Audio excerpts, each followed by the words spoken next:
What's up, Metal Summoners? We're super stoked to be right back at you on your Island of Misfit Toys. We want to give a quick shout out and appreciation to Saving Phoenix, who we just had on the show. Had a great conversation with him. But it is all about the present. It is all about the now. And Angel and I are right back on with you, talking to our guests who may or may not be coming to us from the dark recesses of a female lingerie store, but that's going to be left up to your guys' interpretation for all of you Metal Summoners who are tuning in with us right now. We really appreciate you guys. Like I said, you guys kick ass. You're always so supportive of myself and Angel and what we get to do. But by supporting us, you're really supporting the guys we get to talk to. All of the musicians that we're very, very blessed to talk about and keep on the road, putting out new music, because allowing you guys to know what they're up to is what keeps the entire music world going. So let's jump right into it. We've got CASTER VOLOR joining us right now. We've got Steven. We've got Alex. Guys, first and foremost, thank you so much for some of your time this evening. We really appreciate you. Welcome to the Metal Summit. Let's have a little fun. Sounds great. Let's do it. Thanks for having us. Absolutely. No, absolutely our pleasure for sure. And first and foremost, I mean, congratulations are in order. We're coming up on 2 months for your guys' latest release. So talk a little bit about it, because of course it's got to be incredibly exciting and always, of course, incredibly satisfying to have new music that you're putting out there, something new, something to get really excited about, because of course, every album, every song, every release, it takes time to build up to that. So getting it released to everybody's always got to be really thrilling. Oh, yeah, without a doubt. I mean, our last record came out in 2018, so it's been a few years since we released a full record. So it's been very exciting to see people listening to this album. The feedback's just been super great. I mean, it's a great record. I mean, what more can I say? Yeah. No, absolutely, for sure. When it comes to something like, Paracosm coming out, of course, like you said, with the last record being 2018, did COVID have something to do with that? And I know that the generic speed answer, of course, would be yes, because it shut down our entire world. Mm-hmm. But when you look at an overall 7-year gap, and you guys had talked off the air about, lineup changes and difficulties that, played into your camp as well. When you look back at the 7-year gap between records, how do you look at the release back then, the challenges, but then again, of course, the satisfaction of having a great record release now with such great feedback? Oh, I feel like that record was easier. This record was quite a struggle. It was supposed to come out prior to COVID, but we were having lineup issues. Like our drummer, he was an older guy, and he kind of didn't want to go out into the world, and we couldn't rehearse, do any of that stuff, and basically we ended up just writing music together. Well, that's actually fast forward like another year, because then we get to COVID, and then COVID happens. And that stops everything. Like, nobody wants to rehearse, nobody wants to do anything because everybody's scared. And me and my brother, we couldn't work. So here in Minnesota, we were not essential, so we didn't have to work. So we stayed home, and we're personal trainers. We were working. Oh, gotcha.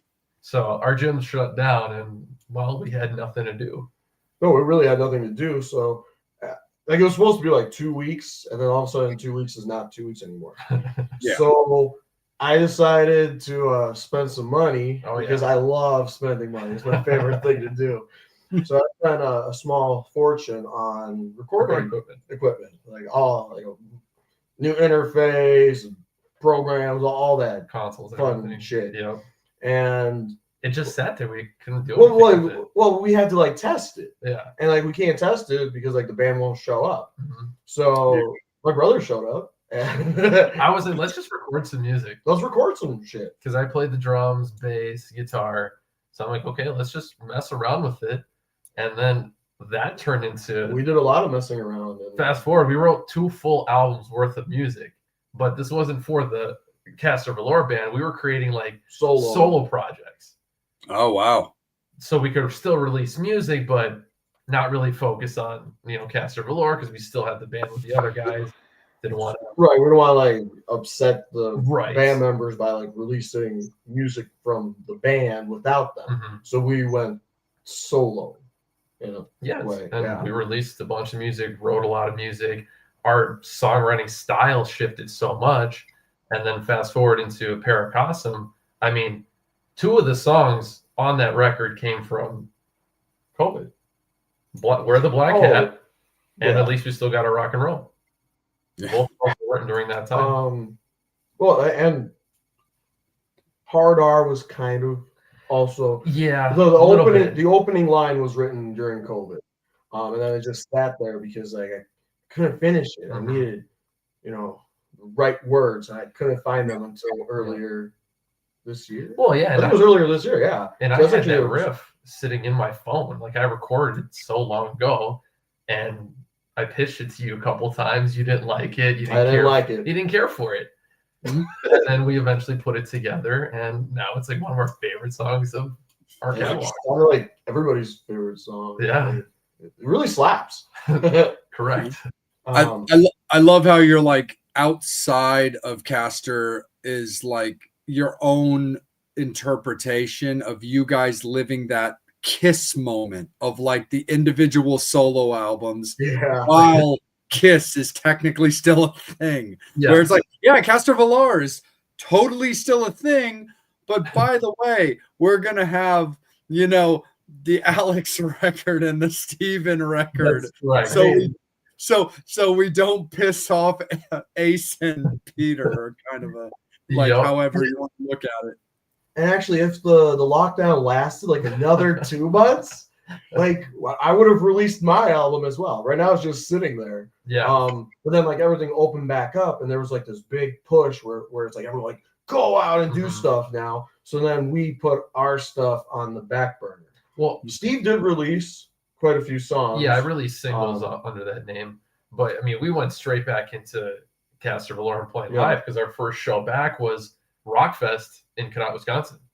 So we're like, we need to go focus on that and only that right now. Forgot about that. Yeah, we were supposed to do Rockfest 2020, but then COVID, so like we couldn't. Just pushed it. And then we did 21, and that was really wild. That was like our first show. That wasn't. Yeah, and I'll be honest, it was weird. It was kind of rough, but I feel like we weren't the only ones. Like we were watching all these other bands, like like Night top Ranger tier bands, like Evanescence and Phil Anselmo was there. Phil Anselmo. Everyone was rusty. Everybody seemed a little like, man, we haven't done this in a while, like being a little like timid, and it's just like we could relate. I'm like, I understand. Like it's tough to get back into that mindset, that zone, for sure. Because like it's not, we don't just go up there and just like stare at our shoes and strum a few chords. Right. Like we do full production.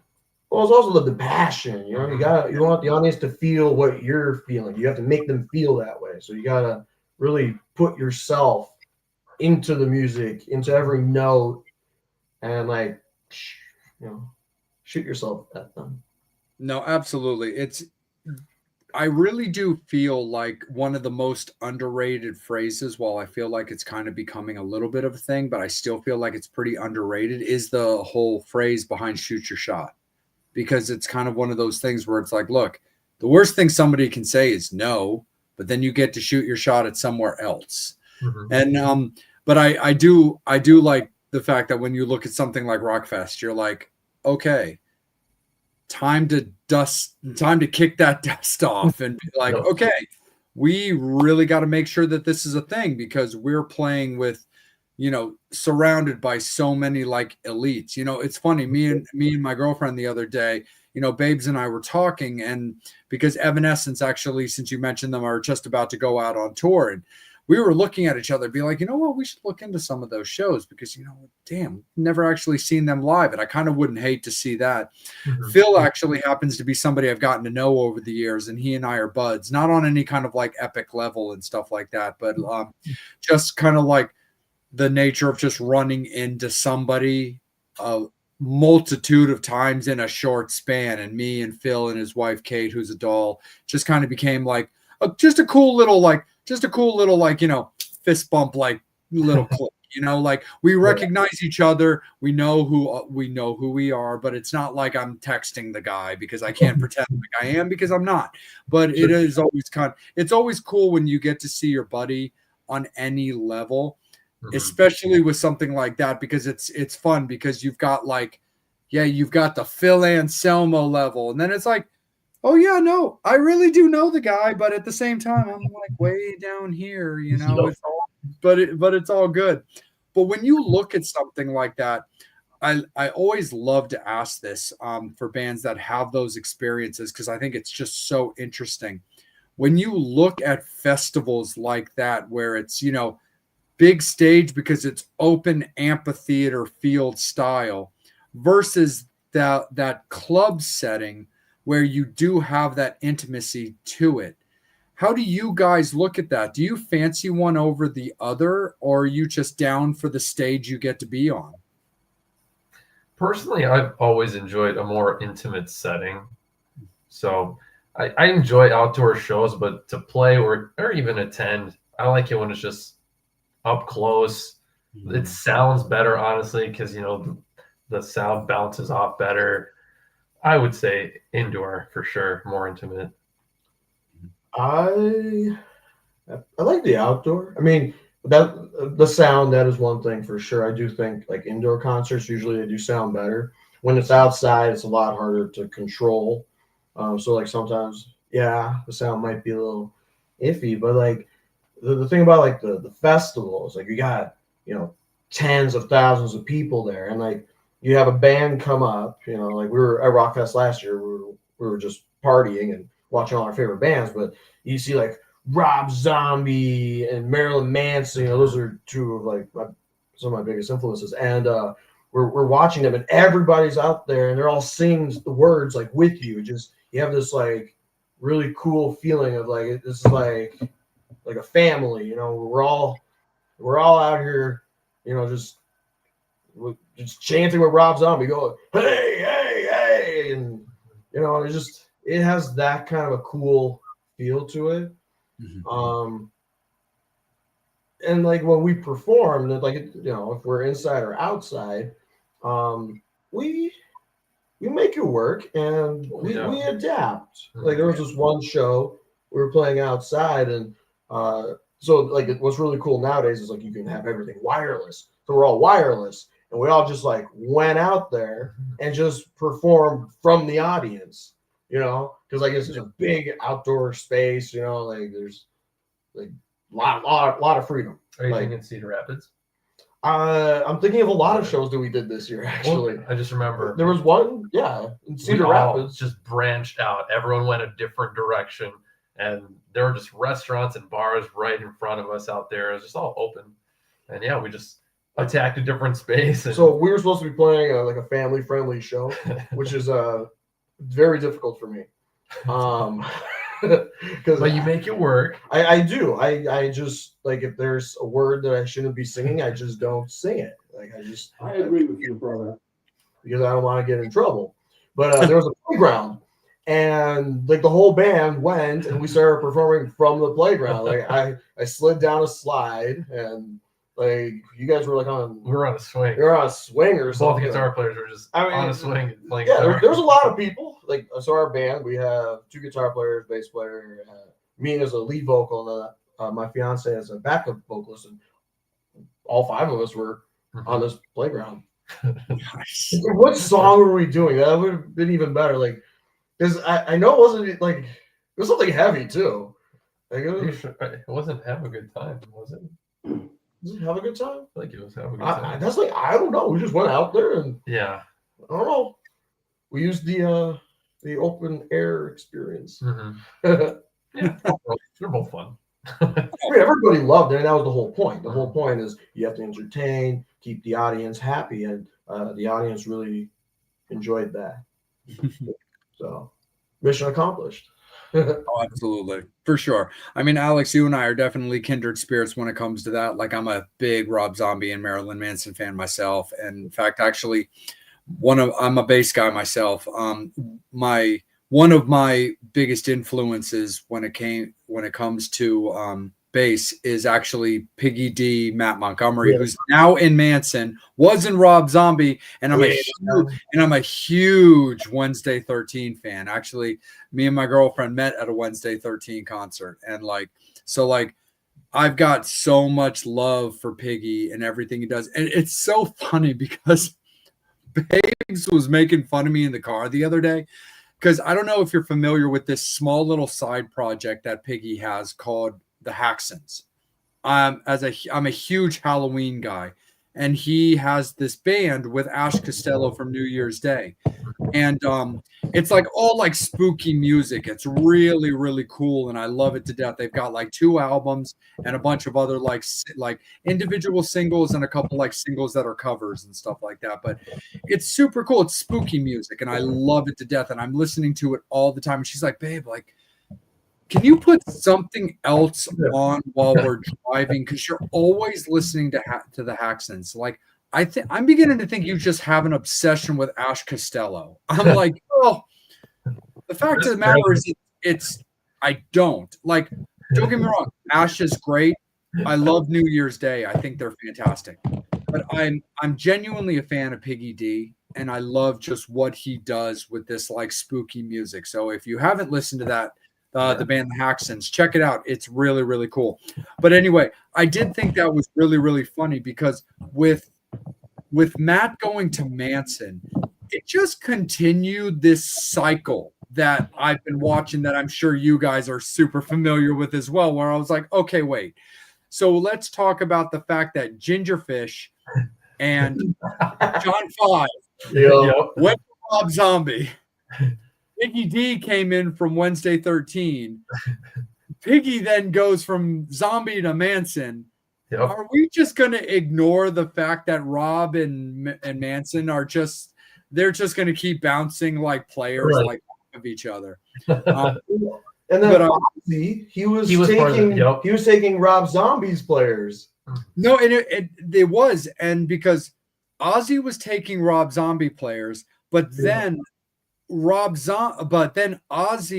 was bouncing members back and forth with Suicidal Tendencies and Metallica, because like he brought in like Jason Newsted, but then like Jason Newsted went to like Suicidal, and Robert Trujillo went to Ozzy, and like it's a big old mess. No, it's just kind of funny when you watch like 2 bands specifically that just have a tendency to exchange members and stuff like that. Like, there's genres that are more known for that. Like, one of my friends, his name is Ashes. His real name's Diego, but he's currently in Wednesday 13. But he's played with like Wayne Static and like Static X and like Davey Suicide and like Devil Driver. And I've got all these because I'm a big like horror punk goth rock guy. So like a lot of my friends and peers are in that scene. So like, and I watched these guys, and I was interviewing a friend of mine right on this show. Nick Mason, who was in like Pretty Boy Floyd and a bunch of other great bands. But we were literally having that conversation about when you're just in a certain scene, everybody knows each other. And if you need a player on the fly, it's like the old school, like saying, like, let me just check my Rolodex. And it's like, I got something for that. But I always thought that was like particularly funny. But I will say something that I'm definitely jealous of you guys at right now when it comes to Rockfest is like this lineup of Rob Zombie, I'm dying to see live because I've been a White Zombie guy, a Rob Zombie guy all the way back to White Zombie. And and Sean Easel, speaking of bass players, is also one of my influences. Like me personally, I'm a Piggy D, Sean Easel, and like Rachel Bolin from Skid Row. Like those are kind of that's what kind of shaped my style. But anyway, like the fact that Blasco and Riggs are back in Rob Zombie when I never saw Rob Zombie with the original lineup of the Rob Zombie band has me super jealous of you guys that you guys got to enjoy that. But the funny thing also about that too is when Blasco came in, I kind of called that because when Piggy left to go to Manson, I was like, watch him call Blasco because at the time, God rest his soul, Ozzy was still with us, but had retired from touring because his health couldn't do it. So I'm like, well, Blasco had been Ozzy's bass player for like years. Now the guy's, for lack of a better term, he's out of a job. So I was like, watch him get Blasco. And it made me worry about Gingerfish. I was like, dude, I hope they don't fire Ginger and then throw a truckload of money at John Tempesta, which, don't get me wrong, I would love that. But I'm also a fan of the Cult, and I love that John's in that band. So there was a little part of me that was kind of curious. But I do look forward to getting to see Rob Zombie live because I was like, dude, they've got 3 members of the original Rob Zombie lineup back in there just firing it all on all cylinders. And I bet it's a fucking bitchin' show. Oh, yeah. It was a great job. It was a great show, but there was a lot of technical difficulties. Oh, man. Was there really? Yeah. No, that's the whole thing. Like you're talking about, I'm so jealous you guys got to see him. But that's the thing. Like he lost like 10 minutes. He had to stop a few times. And like, but the thing is, I didn't mind it because he got to like do it like a stand-up routine. Like he was trying to entertain us. And you got to he was just kind of complaining. He's like, man, what's going on here? We could have played another song there, man. Like, hey, what's going on, man? He was like making jokes about it. And it was fun to see his like personality. His like, because like, he's on stage, he's like doing his songs. Mm-hmm. But here it was like the real Rob Zombie. And he's like, oh shit, the show is having issues. People want music. I gotta do something. So I'm gonna like, crack a joke here and there and try to keep everybody calm until they fix it. Because I think there was one song that they played, I think, without vocals. Like you couldn't hear Rob Zombie at all. Like his mic wasn't like working or something. Mm-hmm. But we've seen him so many times. What is it? Were we at 5, 6? No, we saw him like when we were kids. I mean, our second concert ever was Rob Zombie and Ozzy Osbourne. And in this moment was opening. They opened. Yeah. Oh, nice. Yep. Our first concert was Slayer and Marilyn Manson. That's right. Like we were wee lads. Yep. Like good stuff. Yeah, it was great. I fucking loved it. Oh yeah. Oh hell yeah. No, absolutely, for sure. And Angel, my man, let's bring you back in, man. Let's give you a little bit of time as I've been chatterboxing it up, which is just kind of how I roll. But Angel, let's bring you up, my friend. Always a pleasure, my guy. Same here, Jay. You know what? That's all right because I wear the black hat. That you do. I got the black leather middle finger. I don't know what the fuck a hard R is, but at least we still got our rock and roll. And a stripper, she bewitched my body and soul, and I can't cry, so I just stand in the rain. And there you have the track listing to Paracosm. There you go. Absolutely. That was the first time I ever did that. Well done. Thank you. So should we jump into what is a hard R and explain that? Yeah, I think we should. I really don't get what people don't get. Everyone's all weird about hard R, and it's like, I mean, so like the opening lyrics to the song are we sell excess, violence and sex. It's our lifestyle, and we love it to death. I mean, it's like Dr. Seuss, but for Metalheads. metal. Right. Yeah. And like, if that was like a movie, like that's not a PG movie. That's not a PG-13 movie. No. You know, maybe It's rated 17. it's like maybe rated R, but I would give it a hard R. Like it's a hard R rating. Like it's you know, you gotta have parents to make sure this is okay for you to watch. Absolutely. Yeah, which is funny That's because hard R. Ron. Yeah, I was beginning to wonder if we needed like little mascots for this episode. Nice. Fuck yeah. Well, Dude, I can't prepare well, for the interview zombie down. with the song titles. Sorry, say that again. I was kind No, of I here. said that I actually came prepared for the interview with the song titles. I'm actually learning. Yeah. Yes, you did. Appreciate that. No, that was beautiful. So where's the stripper that bewitched your body and soul? It happens. They get the best of us. You guys gotta stay strong, brother. I will Lots say of prayers. dude, that's one of my favorite songs off your record. Oh, thank you. Bewitched? Yeah. Wow. All So, right. I really like that song. Awesome. Fun story about that.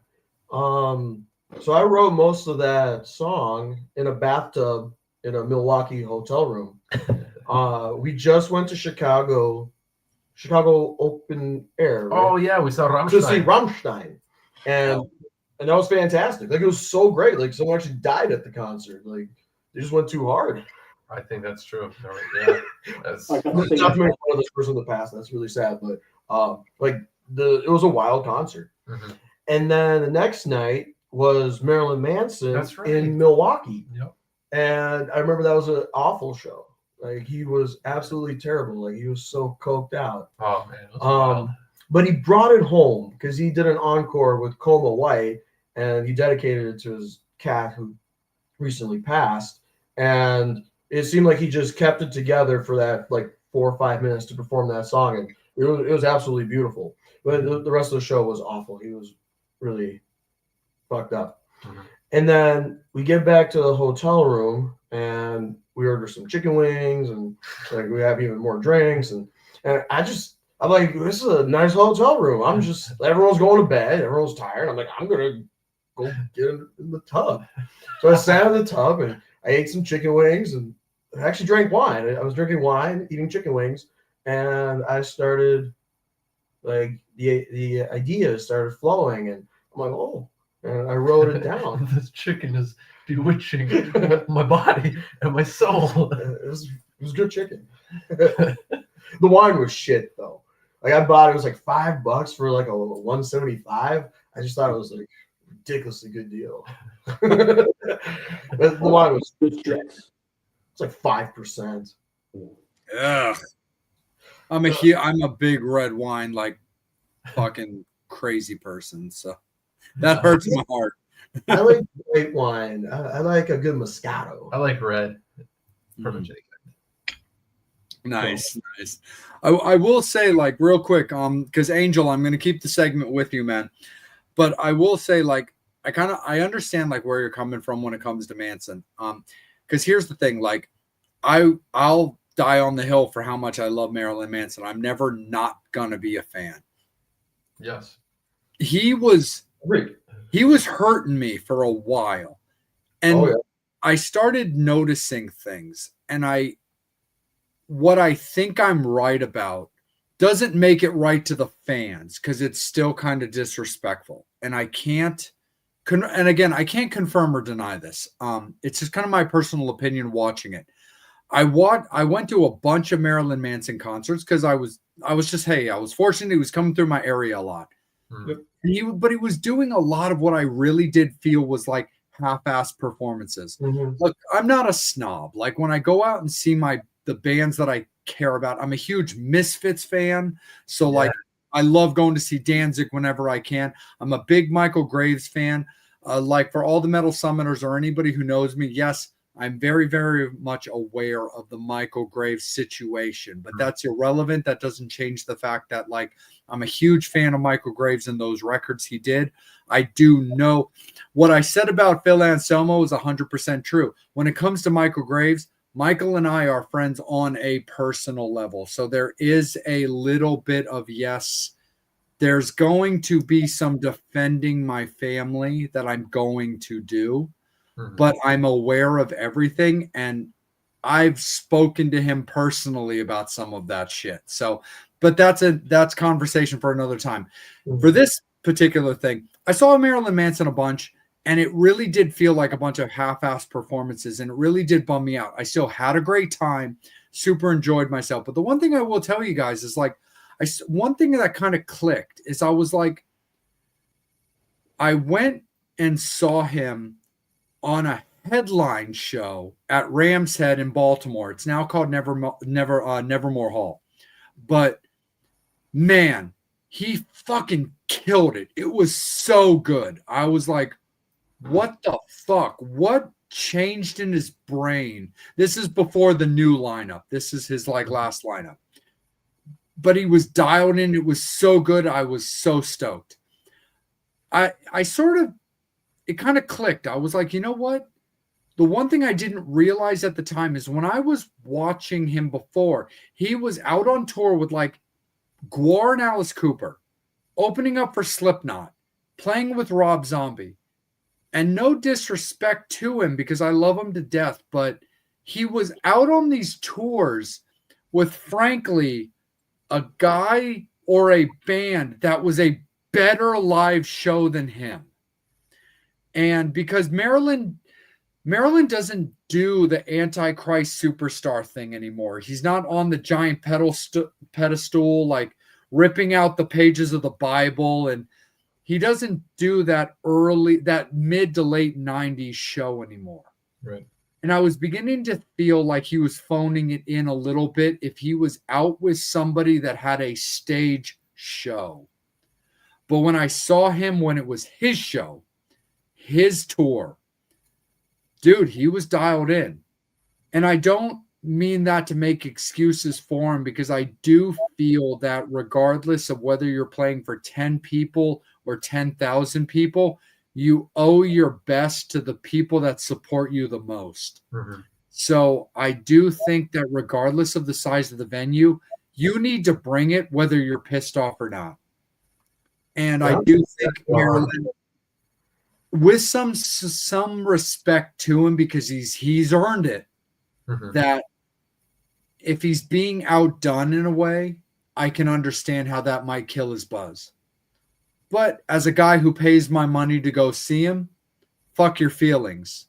You owe your best to the people that love you the most. That's the whole thing. Like, nobody gives a fuck if you're sad or tired. Like, that's not their problem. That's a personal problem. Like, nobody cares that, like, you know, like was it Labor Day? I think it was Labor Day. Like, I got super sick right before our Labor Day weekend tour. We had 4 shows. So, like, I go up there, I do my show. After a show, I go and I'm just, like, coughing up all this nasty shit. Like, nobody cares about that. They wanted to see the show. So I had to go up there and I had to perform and make sure I can hit those falsettos, despite the fact that my throat feels like sandpaper. And, like, this is part of the reason we have so many lineup changes, is because, like, the people just don't get that. They're like, my feet hurt. I'm not going to wear my boots. I don't give a fuck. Yeah. Like, put on your fucking boots. Like, that's what people came to see. They want you looking like uniform. You gotta the entertainment business.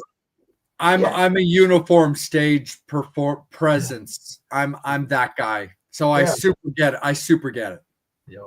Like, it's just like, it doesn't matter. You know, like, you go up there, you do your job.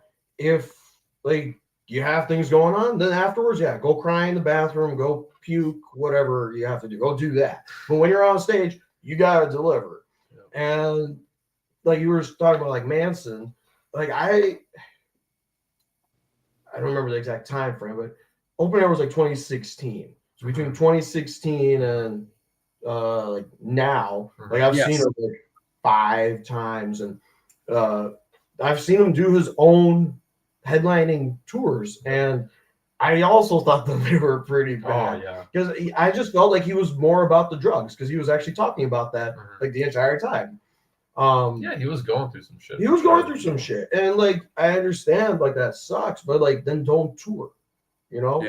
Like if you can't do it, don't do it. And that's the whole thing is like I love Marilyn Manson. Like, he is the reason I started doing music. Like when I discovered Marilyn Manson, I think it was like 7th, 8th grade. Like I became obsessed. Like, I was like, this is like so far out. Yeah, Like it's just like, and it's like Manson is like what parents don't want you to like watch and listen to. Like I remember my dad, he walked in. Me and my brother, we were well. That's the thing. So we're watching one of his concerts, and it was on TV, like found on YouTube or something. And like he's like pretty much naked, covered in like black paint, just like being a freak. His butt cheeks are hanging out. And my dad's like, man, dude, that VMAs, bros. Yeah, but this was worse. Like he literally just had like a pair of underwear and just covered him. Oh no. The whole Marilyn Manson and the Spooky Kids. I know exactly what you're talking about. Yeah. And my dad's like, man, what the fuck is wrong with this guy? Well, you know what? He's putting his entire heart into it. Like he loves what he's doing. He's very passionate about it. My dad respected that. And I was like, oh, that's cool. I thought like I would get yelled at for like listening to this and like watching it. But like that I thought was a really cool thing. It's like because there was so much like passion in his performance and the love for what he was doing that like my dad was able to look past all this stuff, because like my dad does not come from this kind of a like this is not what he grew up like listening to. Like he grew up listening to like the Beatles, the Stones, Scorpions. So like that ABBA. compared to ABBA, compared to like Marilyn Manson, that's like it's just what is like BDSM like shit. I don't know. I don't know what he thought. But actually, I don't remember where I was going with all this. But yeah, I love Marilyn Manson. I remember this because it shows, and like you could just tell that passion wasn't there. He didn't care that he probably didn't even know he was there. Like, but we saw him like because he's now sober, and we saw him last year. And he was with Five Finger Death Punch. And you know what? He was a billion times better than Five Finger Death Punch, I think. And like he sounded fantastic. Like his voice was great. We saw him at Rockfest. Same thing. He I thought he owned it. Like he's back. Like he's back. That's the thing. I think this current album is so fucking good. It's amazing. No, I think because like now he's like sober, he can see things the right way again. And like this is like personally how I feel. Like if I'm playing with like a bigger band, like we've opened for like Lordy and Striper and Warrant. And I love the fact I am so sorry to cut you off, Alex, but I love the fact you said Lordy. I am the only person. You are now the second person in my life. Well, third because of an ex, but like you're really the second person in my life that actually knows who the fuck they are, because I love that band. They won Eurovision in 2006. Come on. I know they did. I know. Hey, that's a world, like everyone competes, and like they were the best band. But yeah, no, I mean, talking about Lordy, like when we played with them in Minneapolis, there was like 30 people at the show. Nobody could bring people to the show. 30 to 50. It wasn't a lot, but I was more excited to see Lordy than to play. Yeah, I'll be honest. Like I was creeping on Mr. Lordy, like in the back. I was watching him do meet and greet. I was hiding behind a pool table, and I was like, "Oh my god, I'm so excited!" I actually bumped into him earlier, but I didn't recognize him because I don't know what he looks like without his makeup. I have no idea. That would have happened to me. I have no idea. Right? He's like normal height. Like he's like kind of like this short dude like me, and like he had glasses and. He's a normal person. He's a normal He's person. not Satan. Like no, so I didn't realize that because I walked past him as he was coming out of the bus, but I'm like, it's just some guy. Could be a manager. I don't know. So I creeped on him while he did meet and greets, and like I don't know. I wish he was a little nicer. Well, It's all absolutely, brother. Hard rock, hallelujah, brother. I mean, that's the thing. Like they say, you shouldn't meet your heroes. Like that was kind of one of those moments. But I still love their music. I still love Lordy. Oh, yeah. I just feel like he just is the nicest guy. I think that's one of their songs too. Yeah. I know. It is for sure. No, absolutely. Angel, appreciate you, my friend. You know how it is with me and Marilyn Manson. So I appreciate your courtesy, brother. I'm a hush for a little bit. It is all Sure. you, guy. I definitely want to talk about at least our I'm sorry, I fucked up the song title. Take a moment. Hold on, I need a moment. At least we still got our rock and roll. Yeah, There you go. Yep. Yep. I fucked up a lot of things, but the song titles. That's all right. It's It's very okay. long Angel. title. Angel, are you talking about the current album? Yeah. Yeah, no worries. We got Hard R, Wear the Black Hat, At least we least still that go one. out, Bewitched, I Don't Cry, and Black Leather Middle Finger, brother.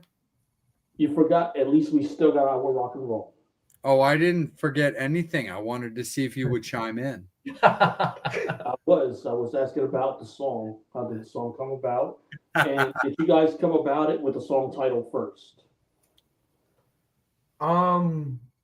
No, actually the first chorus is what I wrote. Mhm. So I wrote this actually during COVID, because I had all this free time. It was like I wasn't allowed to work, which was fun in some aspects. So I actually have a home gym, and like I've been building it for years, and because I like to work out because we do fitness, and I would do my workouts actually really late at night. I would like midnight. I'd start working out because like I had nowhere to be, and I like nighttime. Like I'm a nighttime person, creature of the night, and so I'm working out. I'm blasting all my favorite music, and like I'm doing this for like weeks now, and actually I'm working out almost every single day because like I have to occupy my time, and it kind of wears on you because I don't get to see people. Like we are not allowed to go anywhere. You go to a store, like you can't talk to anybody. Everyone's all masked up. Nobody wants to talk because like everyone's so scared. And I'm feeling very isolated. I mean, Steve comes over every once in a while so we can like record, but it's not like he's there every single day, So like I don't have a lot of human contact. And what I did have was my rock and roll. So I had my music, and I was just listening to music like all day, every day. And while I'm working out is actually when I get really creative. Probably being all fatigued from the heavy lifts, you get a little lightheaded and creates, good ideas. And that's why I wrote the first chorus. Like the lyrics just popped into my head. I'm like, we can twist and shout, we can feel the noise, and I'm like, oh, okay. And it just kept flowing. And I'm like, these are like all the songs I'm listening to because I'm listening to all my favorite 80s stuff, like, my 90s, like everything, like all my favorite jams by my favorite bands. And I'm like, this is interesting. Like I could write like a song where I use the song lyrics or titles from all my favorite bands' songs and like write a song using those words. I'm using their words to portray my feelings, and my feelings were about like isolation and like what's going on, like will things ever get back to normal, like there's so much uncertainty because that was a very uncertain time. Like I don't know like financially how things are going to work out because like I can't work and we're getting stimulus checks, but like is that going to last? And there's just so much to think about. And that's how the song started to like originate. And I kind of just wrote that first chorus, and then so I had an iPad back then. It died since, but I had an iPad, and I would have this document where I would just like write lyrics. It would just be like 20, 30 pages of just random lyrics. And Steve comes over and he's like, I got this riff, like we need some lyrics. And I'm like, well, here's this Word document, like see if anything sounds good to you, or if you like anything. And he saw that little chorus and he's like, I like this, finish this. And I'm like, okay. So this part I can't remember how long it took me to finish it, but it had to be quick because we recorded that song like during that time period. It was going to be on one of the solo projects. It was going to be on his solo project. So we recorded the entire song. We did, because I wrote it and we recorded it, and we were gonna release it, but then like everything opened up and then we started focusing on CASTER VOLOR. So this was put on the back burner. And this actually wasn't until a couple of years ago. Well, so I met a girl at one point. I think it was 2022. And what do musicians do? When you get a girl, you're like, I'm gonna play all this, garbage music I got, and try to impress her, right? So, like I said, it wasn't garbage music. It's actually really good. So I played this song because on Steve's record, there was a lot of songs that he sang on, and songs that I sang on. They were like kind of like 50-50. There was like a couple songs where we both sang, but I was gonna play the songs that I sang on because, like, obviously, it's all about me.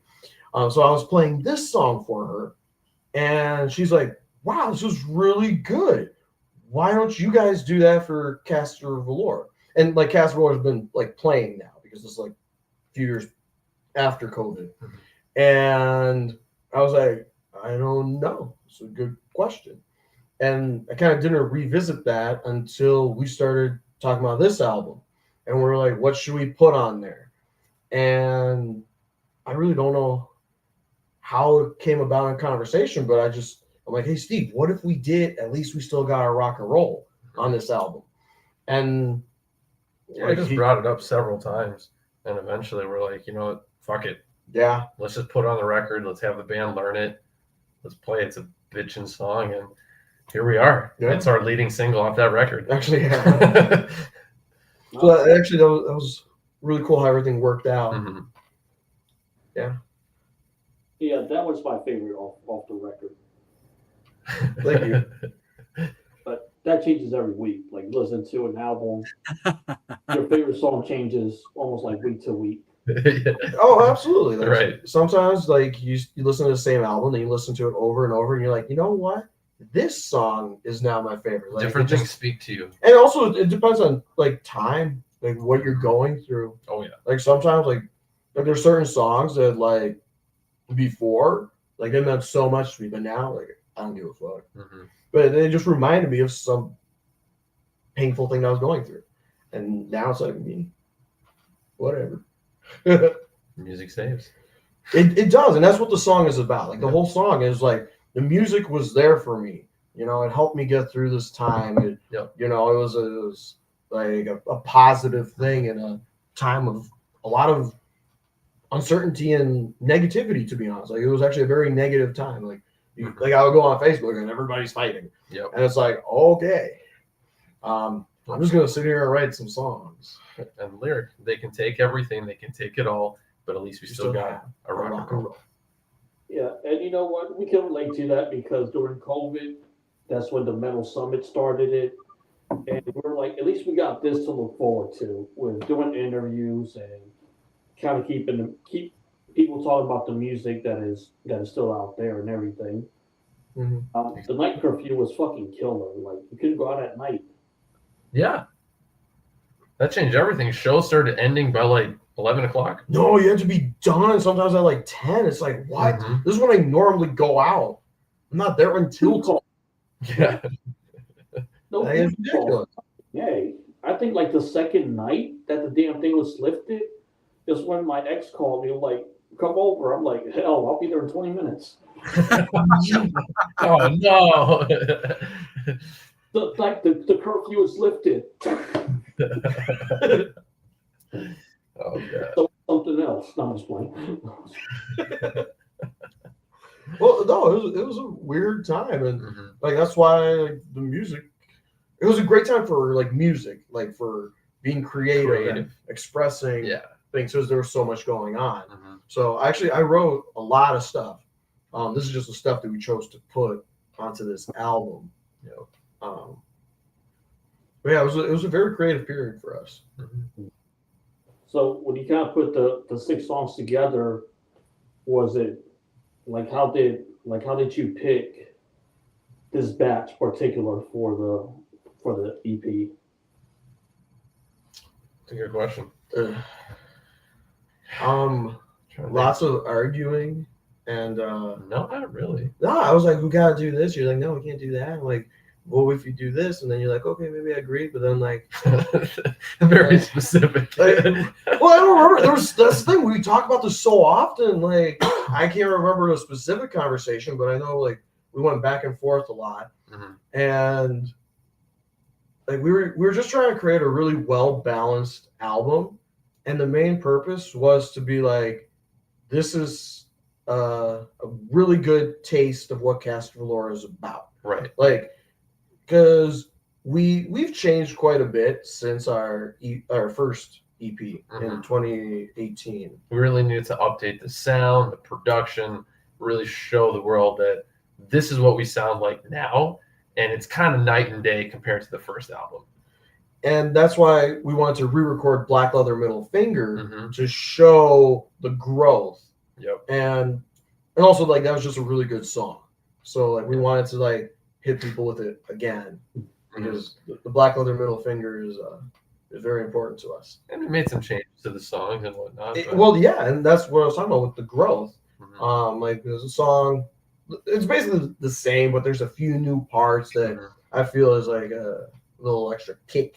Yep. Makes a song more fun. It's for the diehard fans to really enjoy. Well, the OGs. Yep. And like the song "Hard R" though, that didn't come about until like the very end. That was the last song we because had. like it was the lyrics were not written. We were still kind of fighting over the riffs. Like we're gonna use this. Like what song? Like what is all of this? And I don't know. It just started to come together. It came together pretty quick. It did. Like it just fell into place just right. What really helped was I changed my tuning from standard, and I was like, let me play this riff in drop C. Yeah, that was it. No, that right there, that game changer. That started the whole. It's like, okay, I like this a lot more now. Yep. But like, what can I sing over this riff? Yep. And that's the thing though too, is because Black Leather goes back to Prelude to the Freak. Yep. So it shows the change of the band. It shows like the roller coaster and the trials and tribulations that kind of come with it. Exactly. Yep. And that's what we wanted people to see. We wanted to show them that I understand that record is like, older and it's not perfect. And this one's not perfect either. Because like we want it to be raw. Like, we want people to like be like this isn't like overproduced and just like perfect, We want it to sound good, obviously, but we still want to have the raw energy behind it too. We want it to sound human, like with all this AI bullshit. Like we want to stand out, because like you listen to all this AI stuff and it's perfect, and it's just even before that, like songs are just so polished. Every single note, every single beat, it loses all humanity. It's all just computer. How good is your engineer? Like, I mean, yeah, it helps to have a good engineer, right? But it's better if you're just a better musician. Well, like you have just do that. Like the Beatles, they have 18 #1 hits, and you know what? They were out of key, out of tune, like, out of time. Yeah, it happens. But you know what? They sold more records than anybody, and like people still listen to them. I love the Beatles. I love Oh yeah, me too. I will die on the hill for the fight of how fucking great the Sgt. Pepper record is. I mean, it's trippy. Yeah. But it's a great. Oh, it's trippy. Yeah. No, like A Day in the Life, like the whole ending part, like it's all like crazy, yeah. And Paul is dead, like. You hear about those rumors? Paul McCartney died a long time ago. What? It's not a rumor. I read a lot of stuff that says John Lennon. Paul McCartney's still with us. No, there's. Oh, you haven't No. searched the dark web. Oh, I've heard the conspiracies. Yes, yeah. What? It's not a conspiracy. I see video. There's this guy in England. He's this nice chap. He's got this little. This nice and chap. he lives in it. He looks just like Paul McCartney. Paul was here in Minnesota like last month. But he's a right-handed bass player. But here's the thing: Paul 2 is actually way more talented than Paul 1. Paul too. Dude. Wait, look at the Dude, photo. You two, His face Steve, Alex, you guys might have just become my 2 new best friends. Oh, man. Hell yeah. Dude, that's fucking I love hilarious. friendship. Oh, yeah. No, for sure.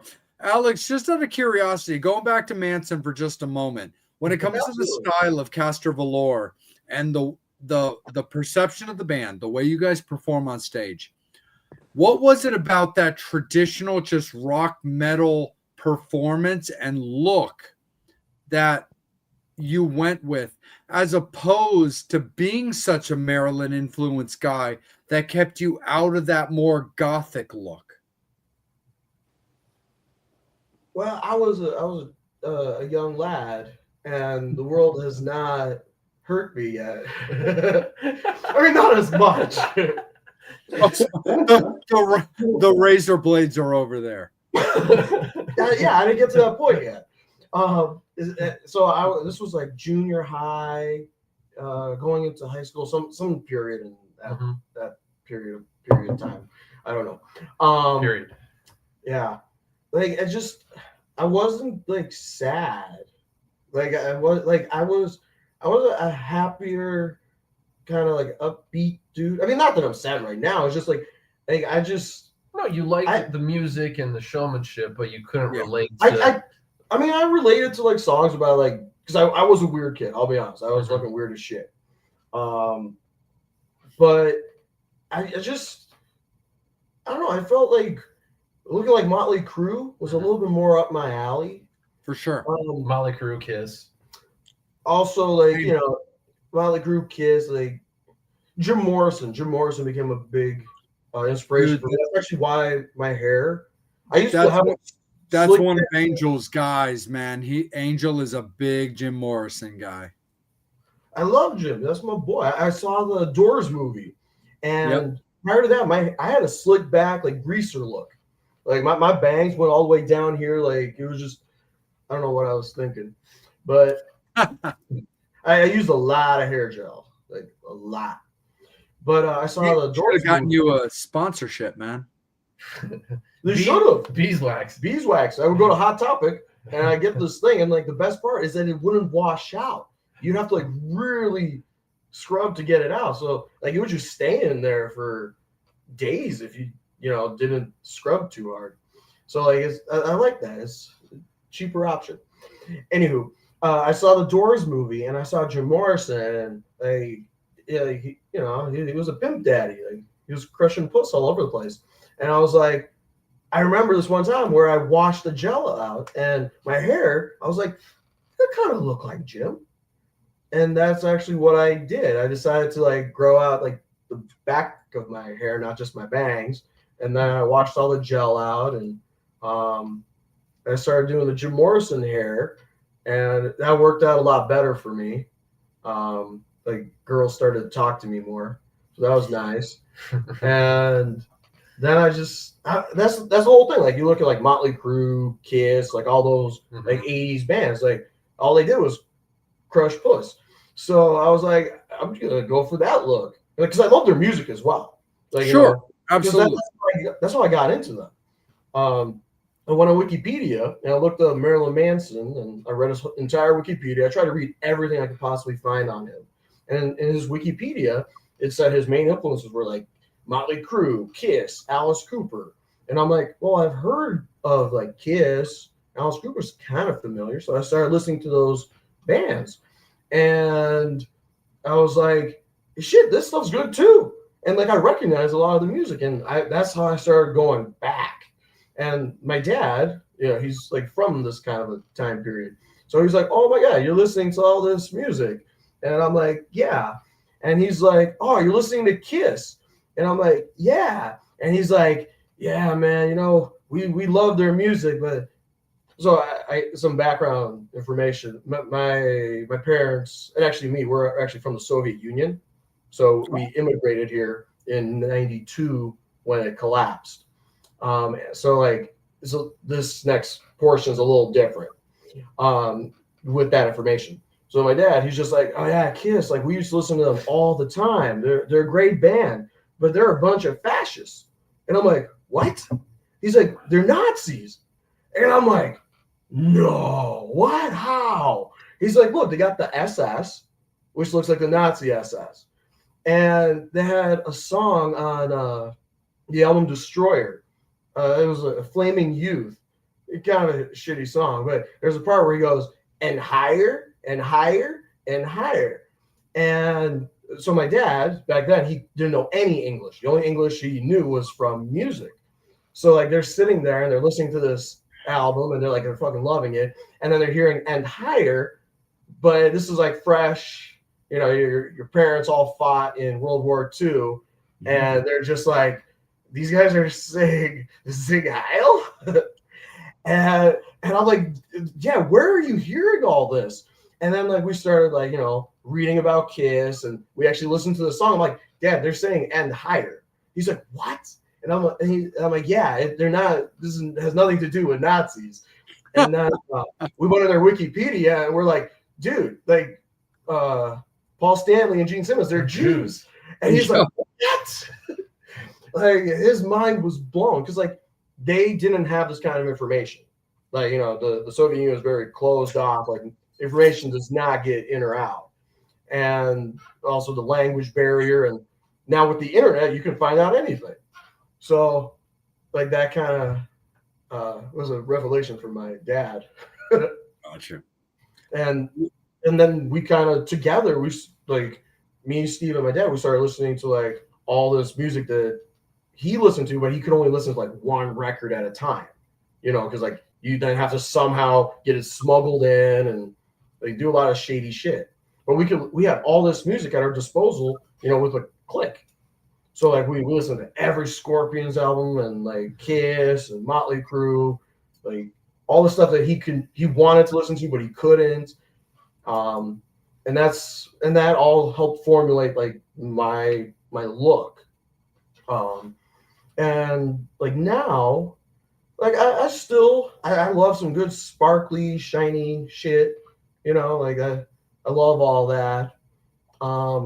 But in recent times, like my performance has started to take more from Marilyn Manson. Okay. Like what I've always loved about him is he's not just being offensive for the sake of being offensive. You know, there's a reason. He's got a point. He's got a point. There's a reason. He has a statement that he wants to make. Whether you agree with it or not, it's a statement that he wants to make. And this is how he goes about it. And I have statements that I want to make now, a lot more than I had before, because now I've lived through some shit, you know, and I wanted to share. But then again, like I leave it very like open. So like if you listen to a song, like you might interpret it one way that's different than how I wrote it. And that's totally fine. And you know what? That's actually correct. Like you will find whatever you're looking for in anything, in a like a painting or a lyric or whatever. Like if you're looking for, I don't know, like references to, I don't know, something random. Help me out, Steve. I don't know, shopping for clothes. You're gonna find that. Like you're reading these lyrics, your mind's gonna create this pattern. That's what humans do.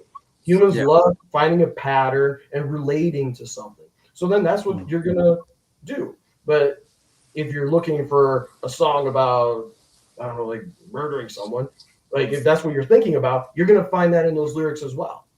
Yeah. And that's a correct interpretation for you, not for me. Like when I wrote the song, I know what I wrote about it and what I was trying to say.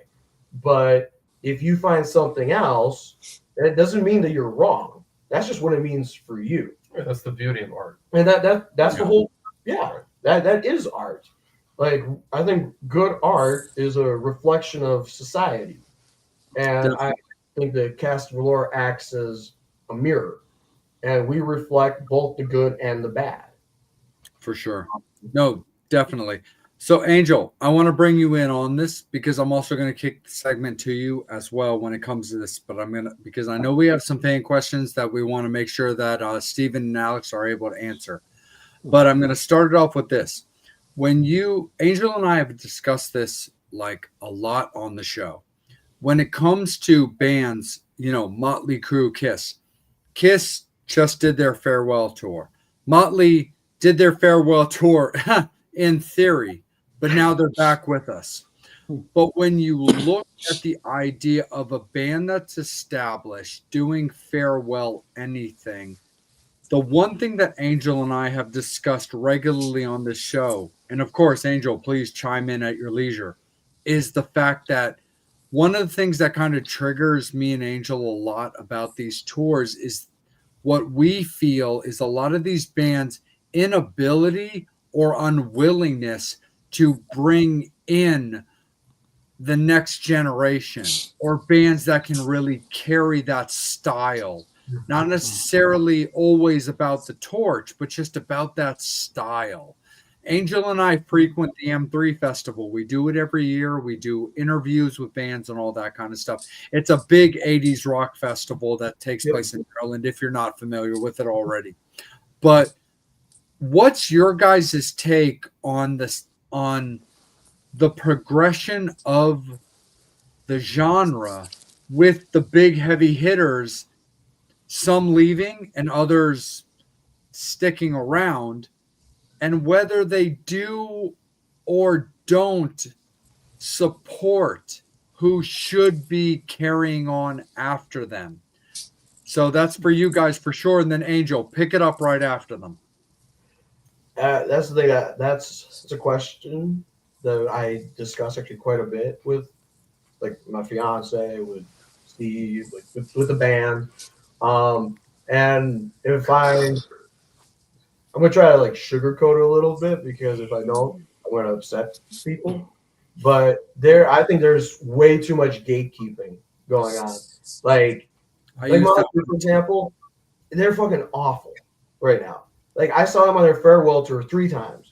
Like 10 years ago. Yeah. And they kept getting worse every single time. Alice Cooper, though, was fantastic. He gets better. And he's still fantastic. Okay, so I still want to keep this with Angel, but I'm gonna chime in real quick.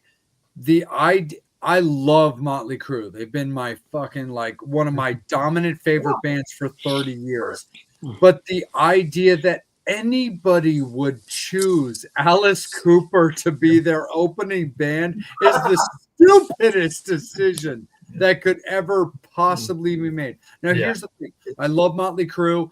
Yes, I want Vince in my Motley Crue. We've had John Corabi on the show. We love him to death. I love him to death. I'm a big fan of the Dead Daisies, and I was actually a big fan of the Scream before he even got in Motley Crue. So I love me some John Corabi, but yes, Vince is who I want in the band.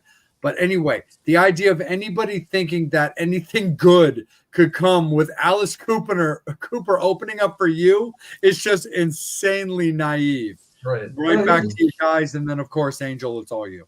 And here's the thing about Alice Cooper, who is also, like, you got like Manson, you got Alice Cooper, like, these are my idols. And Alice Cooper has been at it for like a million years. Like, he's got it on lock. He knows.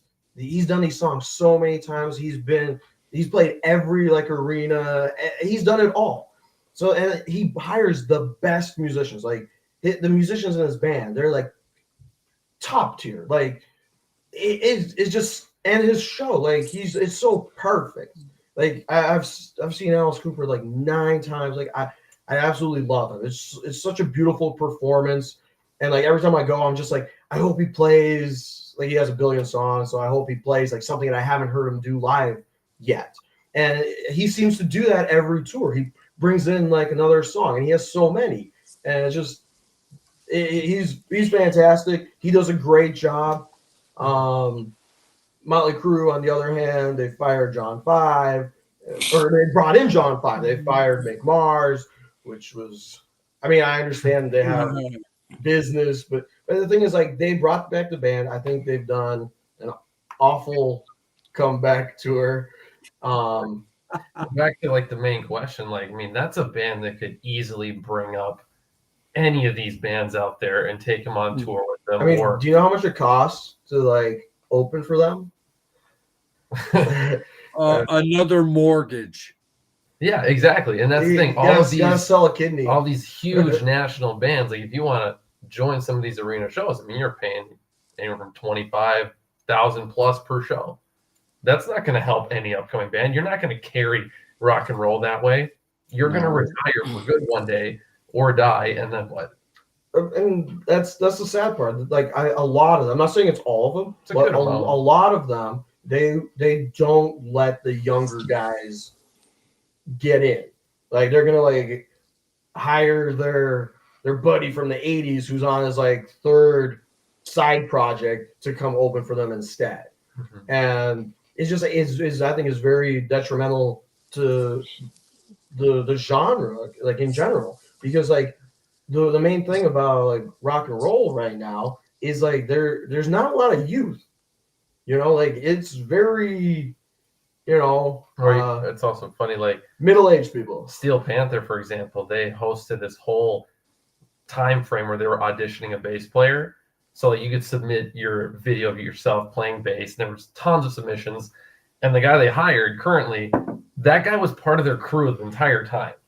They knew the guy. So like they didn't give a chance to some fan out there. This guy was part of the band already. He was already there. It's like I did take that a little personally because I did submit.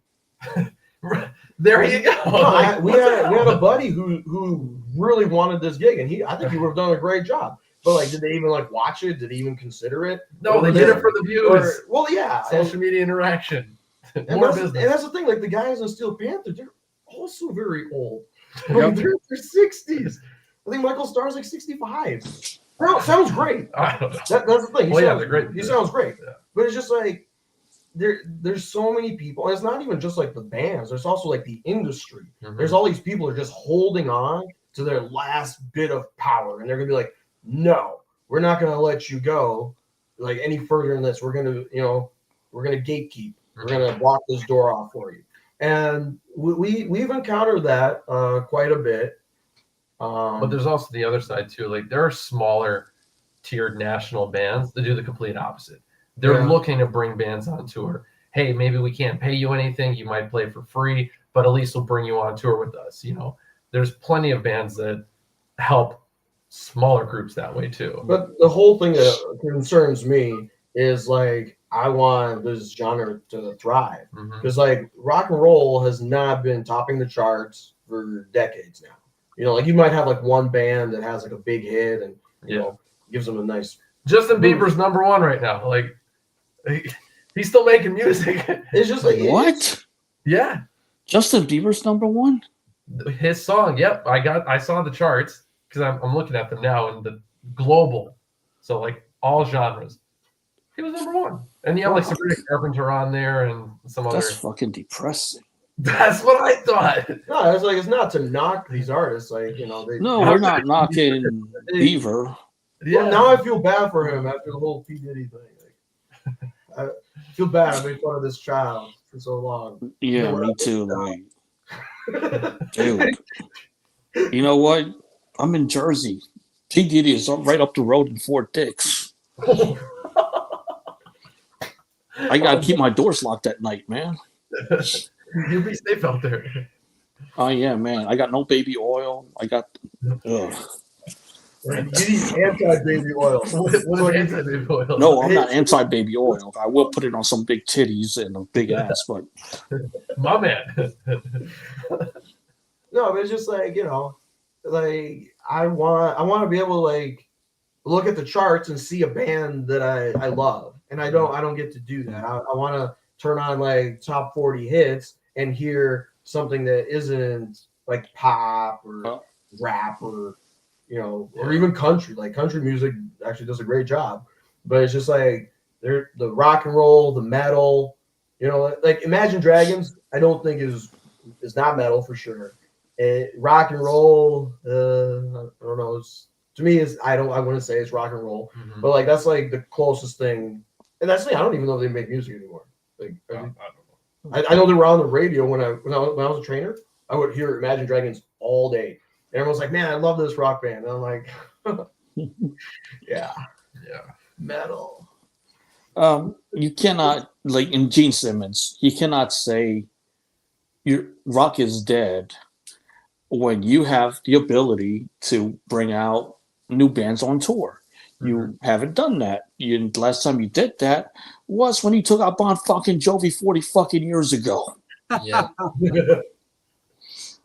So you cannot say, "Oh, rock is dead. This is missing."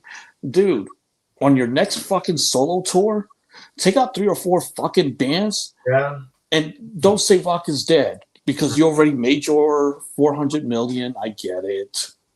But take out new bands and don't take out your fucking sons either on fucking tour. Oh my god. Yeah. Oh man, Because we know that's a Angel just temptation. tapped into me. Like I get it. You love your kids. You want to help your kid, but you know, like Love your kid. Yeah, but this doesn't build character. This doesn't create song lyrics. no, My look. dad gave me an opportunity to open for him. That's not a good song. Like I had to, you know, hang out with P. Diddy for a night in order to get this opportunity. See, that's good song lyrics. People are gonna be like, "Oh man, this guy really knows the struggle." Yeah. Like, it's just Epstein's Island. What an amazing song. Oh, Oh, we're fucked. jeez. I don't do apologies, Angel. Me neither. But seriously, like, bring out your fucking kid. Look, you already got your kid in the fucking will. That's enough. You already got his kid in the will. There you go. If you hate your fucking kids, you take them out of the will. If you love your kids, you keep them in the fucking will. You don't need to take them out on tour. Yeah. no, you make them play the dirty bars Mhm. where you know they're probably gonna get punched in the mouth. Like, yeah, Everyone's got that builds character. Nothing builds more character than getting punched in the mouth. Like, I gotta go. 100%. Angel's entirely right. We've talked about this on the show. I've been very vocal about this. Like, look, I went to Kiss's final Baltimore show before they did 2 shows in New York. And I saw Amber Wild. I saw Evan Stanley back when he did the dives. Evan's great. I think he's a great vocalist. He plays really well. But the fact, like you brought up, that Angel's brought up when it comes to gatekeeping, is the fact of the matter is you want to strengthen the community. You want to give the genre the ability to succeed. So look, I like Amber Wild. I like the fact that when I saw them on that final tour, which was around like October or November, whatever, it was late in the year, obviously. The band had only been a thing since like January, they said. But that doesn't change the fact that that band is that's Evan Stanley. That's Paul's kid.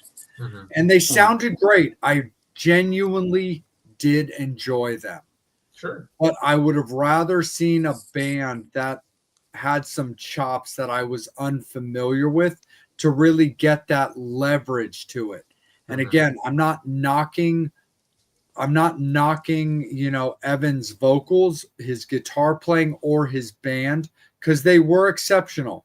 But you're not going to pull the wool over my eyes either. I'm an old school type of guy. Like, come on, man. Like, Evan's not, just like Angel said, Evan's not hurt for money. He's in the will. There's certain opportunities he's going to be able to have because he can foot the bill.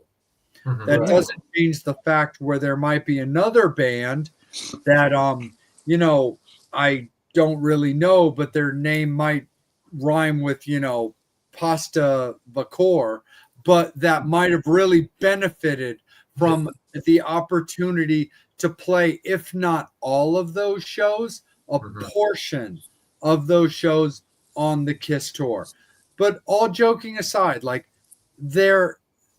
my biggest problem when it comes to the gatekeeping is it's the biggest bands that understand that they're established and they're safe. Mhm. give a little boost to somebody else because it does not hurt you financially in any way. People are going for Kiss. Right. Dominantly, all that money is going to Paul and Gene. That doesn't change the fact that you're now hooking up a band in potential merch sales that has the potential now to go a little bit more. Like myself being kind of a goth rock guy, I've been a big Black Veil Brides fan for years now. I'll fight for that band. I was a fan of them when they were still playing small bars, and I love the fact that they're playing like arenas now. Yeah. But at the same time, like every band needs a boost. And the inability for a lot of big name established bands to not give that little boost to the next generation just frankly pisses me off. Sorry, Angel, I'm off my soapbox now. No, it pisses me the fuck off every day. And I think the fucking problem is that Nation, like before you had regional promoters, now you just got Live fucking Nation. Look, you got enough fucking money, especially the Spotify CEO who can go. Sorry, I hate the Spotify CEO. Yeah. If he gets hit by a fucking train, I would celebrate. Fuck him. Sorry. That's my boy. We were talking about promoters. Dude. No, it would be nice. I think that what needs to happen is we interview promoters. The regional promoters, support them. It's $20 fucking bucks for a ticket to see a couple of bands. That's not bad. You buy a shirt, another $20 bucks. Parking $5-10. You know, the condoms $7. Good times. Yeah. Hell of a time. Yep. Yeah. But it's I think a lot of it is egos. Like they just don't want to let go. And like I can imagine that, you know, like you're like, man, I just don't want to let go of, you know, this position, this elevation that I'm at. But you're not letting go of anything because, like you even just said, the people are still there to see the headliner. Yeah, your legacy still lives on. That's not how they see it. Like, you know, that's because they're weak. Then that's called little dick energy. That's actually something I forgot to bring up way earlier. Is like, you know, like you got like these headliners, and like you have a band that opens for you, and like let's say they're really good, and then they get like upset, you know, or like how you were talking about like Marilyn Manson. He goes up there and he's like, you have these other bands that are like they got more like production and all that because like they're a bigger band at this point in time. He's opening for them. I don't see that as a bad thing for either one. I see that as healthy competition. Exactly. Yes. So like when we're opening for a band, and we've opened for plenty of bands that were better than us. We don't take it easy. We don't take it easy. We go harder. You know what? You know, well, yeah. You know what this reminds me of? 1989 when you had Dokken right after Dokken. No, it was Metallica. Then it was Dokken. Yeah. So imagine being Dokken and you're going right after Metallica. Jesus. Dude, you had Skid Row opening up for Pantera. Oh, no, the other way around. You had Pantera opening up for Skid Row. That was in the fall of 92. Yes, which then changed the way that Skid Row did their next album. In 95, it was Pantera, the hottest band, when they came out with the Far Beyond Driven album, and Skid Row was on their last legs with Sebastian Bach. 30 years ago, let's get the fuck over it. The point is healthy competition. It's a good thing. Like, yes. If I'm doing great, that means I have to go even harder. I have to do even better. You gotta be double great. Double great. Like, it motivates me. I don't just like bend over and die. I'm like, well, many people don't understand that it's a brotherhood. It's not a fuck you. We're gonna put you out of work. It's a strengthening of the community. It's like the gym bro mentality. You know, you're gym bro. Like you're yelling at him to bench more. Then you go bench and he yells at you to bench more. And you keep motivating each other. And like you don't just go off and cry behind like the lat pull down machine because like you can't do anymore. Like, No, you both become more jacked than you were before. yes, you take more creatine, you take more Tret. Like, get in it. Come on. Right. If you need to pump more fucking Jack Daniels, so the fuck be it. There you go. No, and Fuck, I gotta pump more Yeah. Viagra sometimes. Exactly. Look, I need more Viagra sometimes. Fuck it. Oh my God, it's that moment in the show where we have derailed. Dude, I'm 47. I still like banging like I'm 20-something-year-old. Thanks a lot, Jay. I don't do apologies, like I said. oh, that's funny. All I said was thanks a lot. You're welcome. Wow. Oh yeah, fan questions. Yeah, let me get to the fan questions before I really get murdered. Oh yeah, Absolutely, buddy. Sure. Damn, this was a long time ago. Okay, let me get to so where the fuck's the first one? Oh, there we go. I mean the questions. Tell us how the band name originated. Yeah, I was waiting for you to read the question. I was like, should we just like? we can see it, but I wanted you to read it. How thoughtful. Well, tell us how the band name originated. No, we've told the story like 100,000 times, but Oh, okay, so that's an old question then. All right. Well, no, it's a great story though. So I was sum it up quickly. I was a wee lad. I may have been under the influence of a green plant. I went to bed, and I mean, I'm sure you guys have seen the movie Boogie Nights, right? Remember where Dirk Diggler gets his name, Dirk Diggler in Lights? So I'm having this wild ass dream, and I really want to be a musician, so I started playing guitar. So I went to Sam's Club and I bought a guitar starter set, and the guitar was called a Star Caster. You didn't buy shit. Our folks gave you that for Christmas. Okay, yeah. I think it was my birthday. Oh. I think it was my birthday. Christmas, no, birthday. I mean, yeah, I didn't buy same myself. thing, Like, tomato, tomato. I was a wee lad. I didn't have was it $200? Anywho, we fucked it up and returned it. But the point is, it had Caster, and then well, the guitar was called the Star Caster. Caster. That was a full name. And then like we also have a last name like, from the old country Because we're Soviet. Our last name is Frolov. So I saw these two words like float up into the air, and then you get Caster. That's why I spelled it an ER instead of an OR, because that's how the guitar was called. Yeah. And then I saw our last name. It flipped, and we dropped the F. It was not VOLOR. It's VOLOR. So just like in Boogie Nights. Yeah, no, Pop, pop, pop, like, I'm pop. not making this up. It was like bright lights and just it looked fantastic. And then in the morning, I woke up and I'm like, Caster VOLOR. Yeah, basically. I'm like, Steve, I gotta tell you something. And ever since then, we went with that name. Yep. Because like I wanted like a Marilyn Manson, Alice Cooper kind of a name. it's a character. It's a character. Caster VOLOR is a character. Anyone can be him. It's not just me. Caster VOLOR is everybody. You know, it's like in the movie Zorro, where it's like, I'm Zorro. No, I'm Zorro. Like it's the same thing. Caster VOLOR is that character that can embody whatever you want. Like it Or is don't want. Or don't want. Yeah.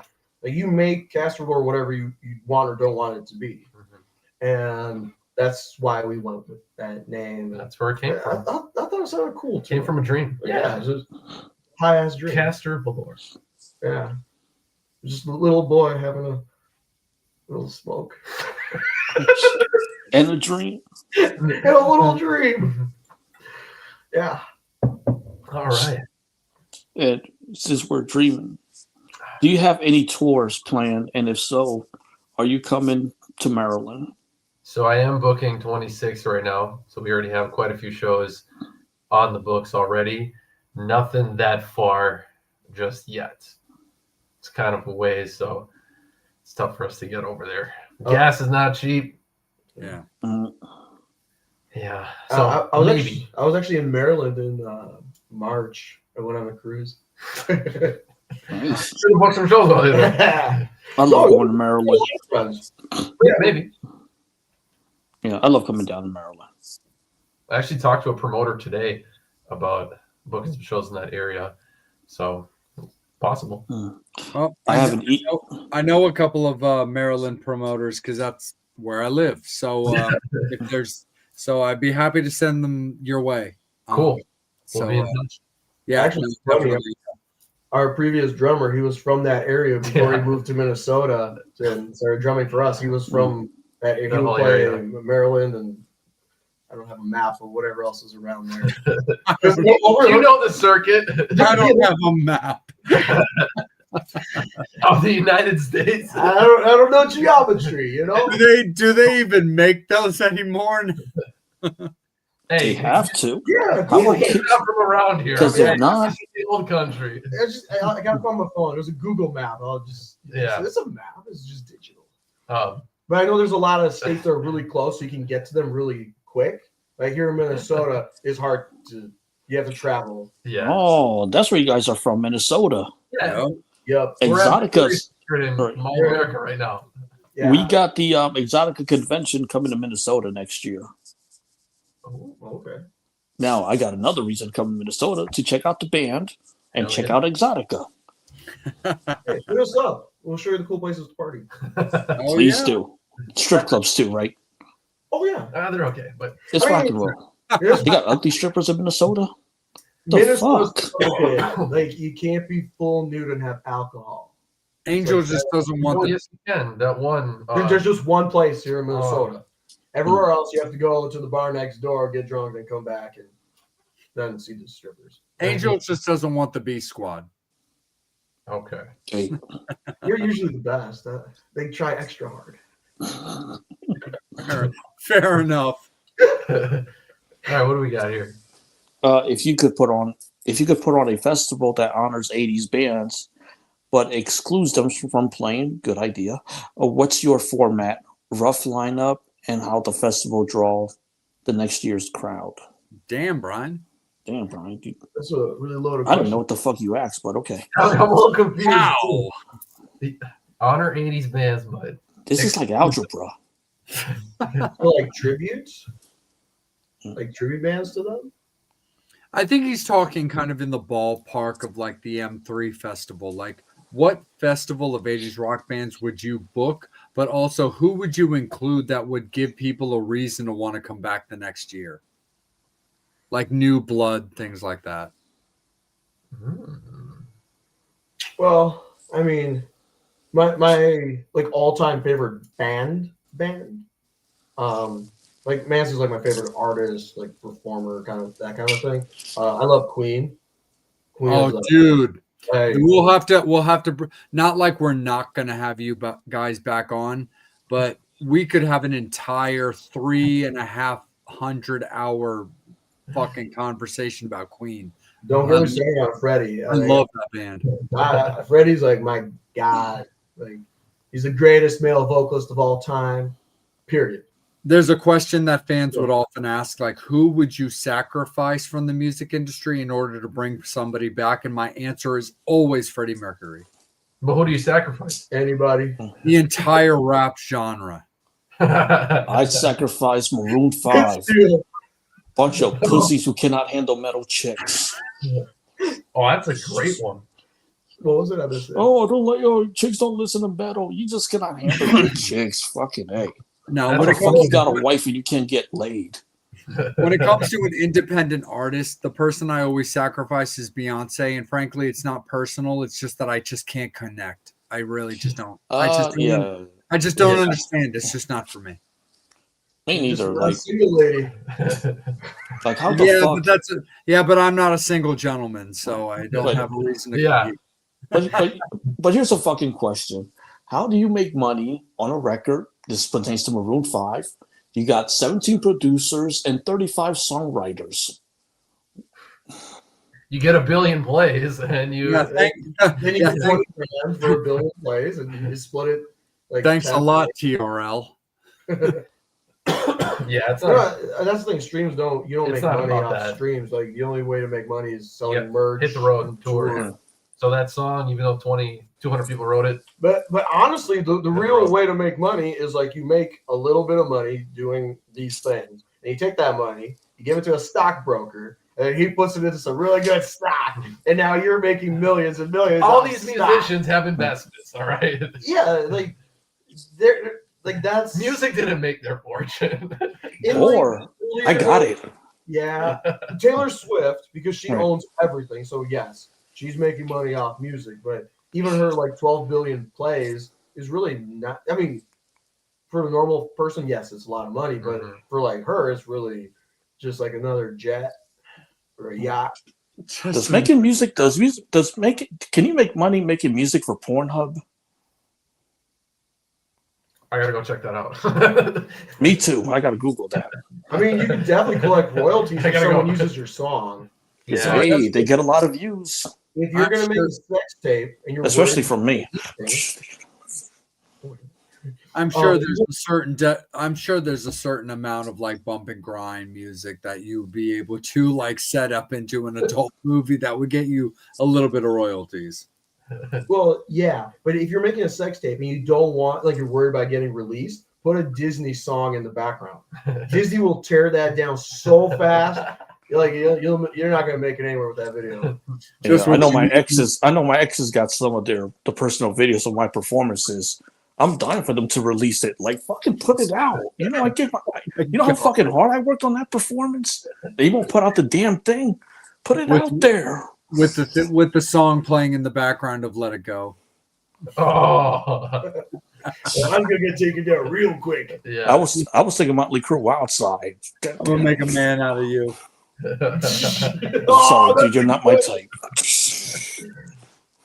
I need bigger titties. Double D's.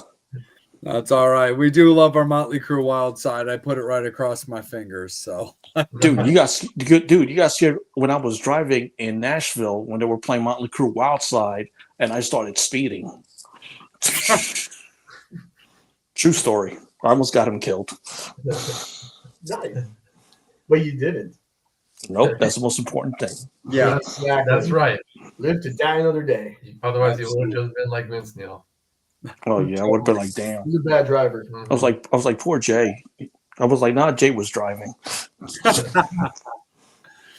it's such a bummer conversation considering, like, honestly, like Razzle's birthday from Hanoi Rocks was like a day or two ago. Oh, really? Oh damn. They ain't Yes, making us. I love Hanoi Rocks. It's one of my favorite bands. Michael toured last year. I got to see him. Oh, that's awesome. I haven't gotten a chance to see Michael live yet, but I know for fucking fact that dude is like the quintessential rock star. Dude, he has so much energy for I don't know how old he is, but man, he kicked so much ass. You do splits. He was doing a lot of high kicks. He was walking on the audience. He might have done splits. I can't remember, but No, he plays a saxophone and does splits at the same time. dude, Right. great show. Well, dude, that area is of music is just such a fucking killing machine.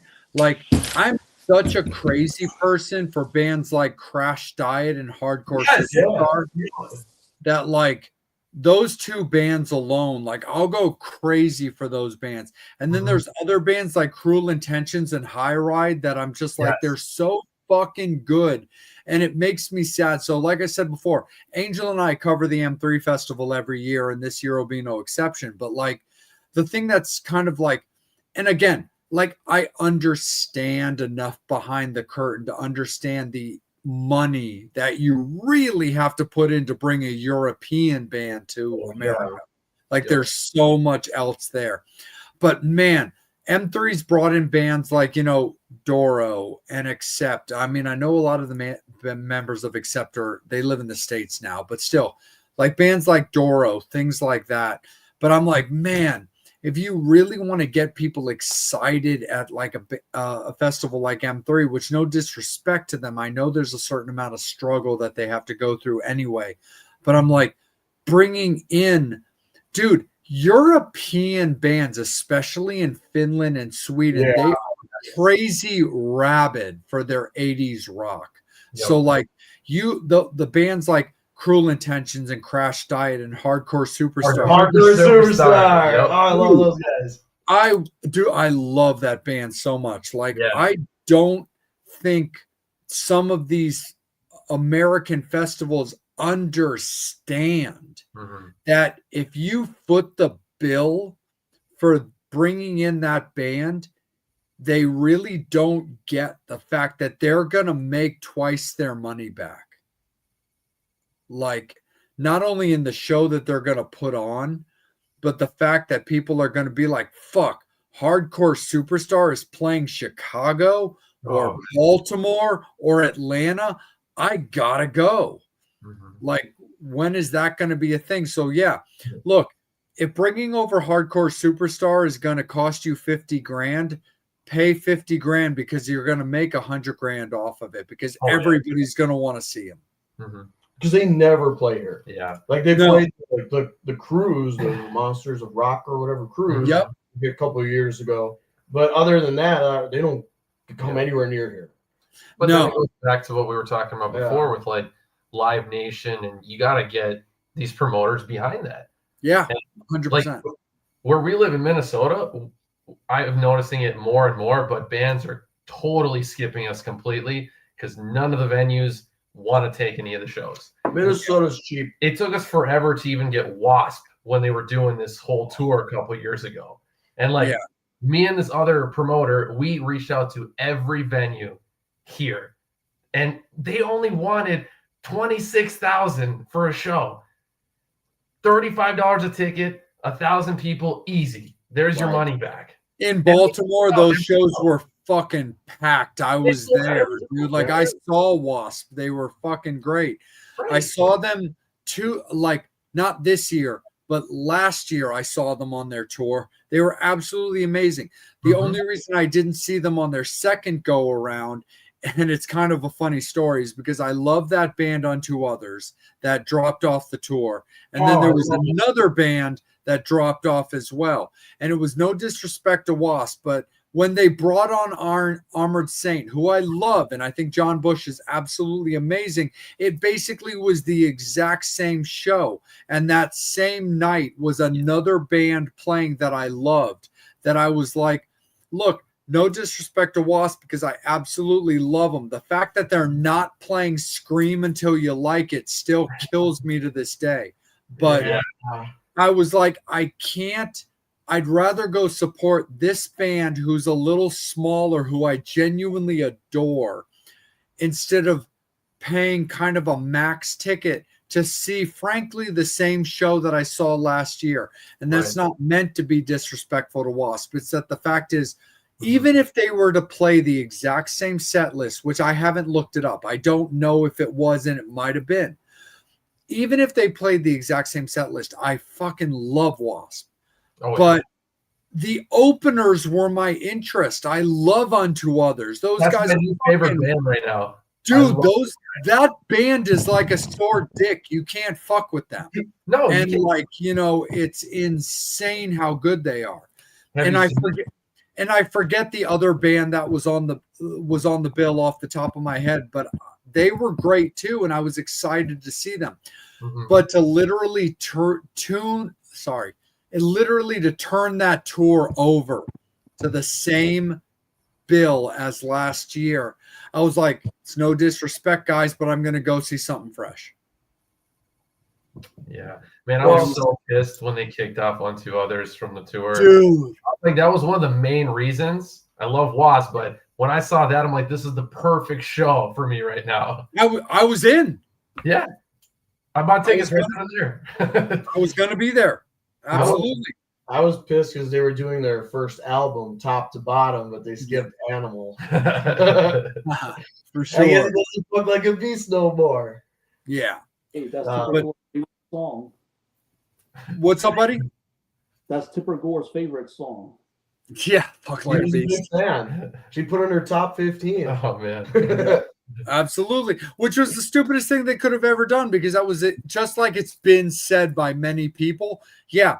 Do a fucking list of 15 songs and albums that you don't want the youth of America to go see. Well, good. That gives me an exact reason to want to buy all those records. So thank you very much. But it's also kind of funny, guys, because when it comes to Hardcore Superstar, my favorite song that they've done God, their catalog is so fucking bulletproof. It's But I crazy. love their song Last Call for Alcohol. That's always been my favorite song when it comes to that. Because that being said, Metal Summoners, it is that time because we have filtered that song into something that Angel and I use for this show. So Metal Summoners, we appreciate you guys, but it is Last Call for Alcohol. We really appreciate Steven and Alex's time, and we're going to rock out with them for a little while longer, but they've been incredibly courteous, but we don't want to eat up all of their evening. So it is Last Call for Alcohol for any final fan questions, comments, anything you guys want to ask them about the new record and the upcoming potential tours and shows that they're doing. Now's the time to pump it into the comments so myself or Angel see them so we can ask them about that. But let's circle it back around to you guys. It is the end of 2025. It's 2 months into your guys' new record because, of course, like we started off, congratulations are in order when it comes to that. As you guys look at 2026, what can you guys say based on what you're allowed to talk about? What are you allowed to tell us about? But also, what are your goals when it comes to 2026, knowing you've got fresh music out right now? Well, I know for a fact, and we can talk about this, is we will have a music video. We're actually planning on 2 different music videos. I'm not going to tell you what songs, but it might be obvious at this point. But no, we're already booking next year's shows, and we got a lot of shows. Some of them are extra wild. Yeah, like there are some big shows that we're on that we haven't announced yet, and they haven't announced, so we can't even talk about that. But sure, look out for that one. Well, we got some cool shit.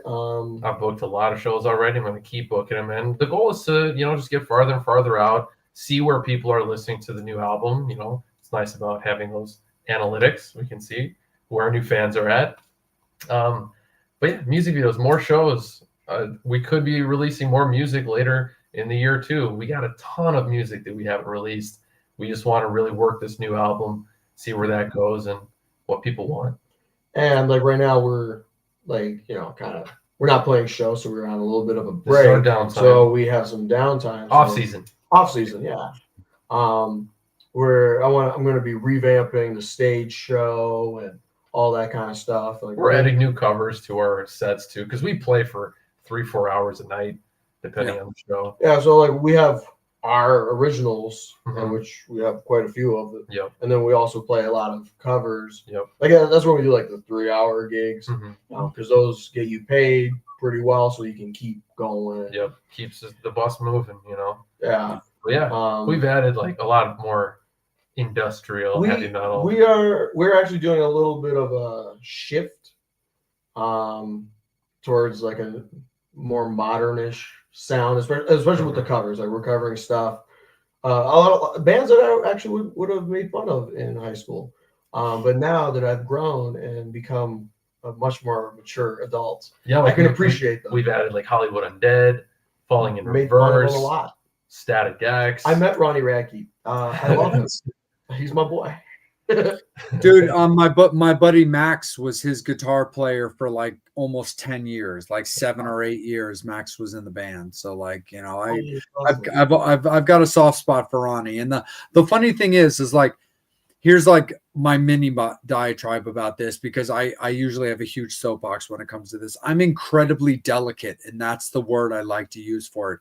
I'm ridiculously delicate when it comes to how bands treat their fans, because I always knew how I was in my bands about talking to anybody, no matter how small you were, or matter whether you were afraid to talk to me or any members of my band. I was always incredibly hardcore about taking the time to talk to everybody that spent their money. Even the little shows that I played that where it was a $5 admission and I played to 15 people.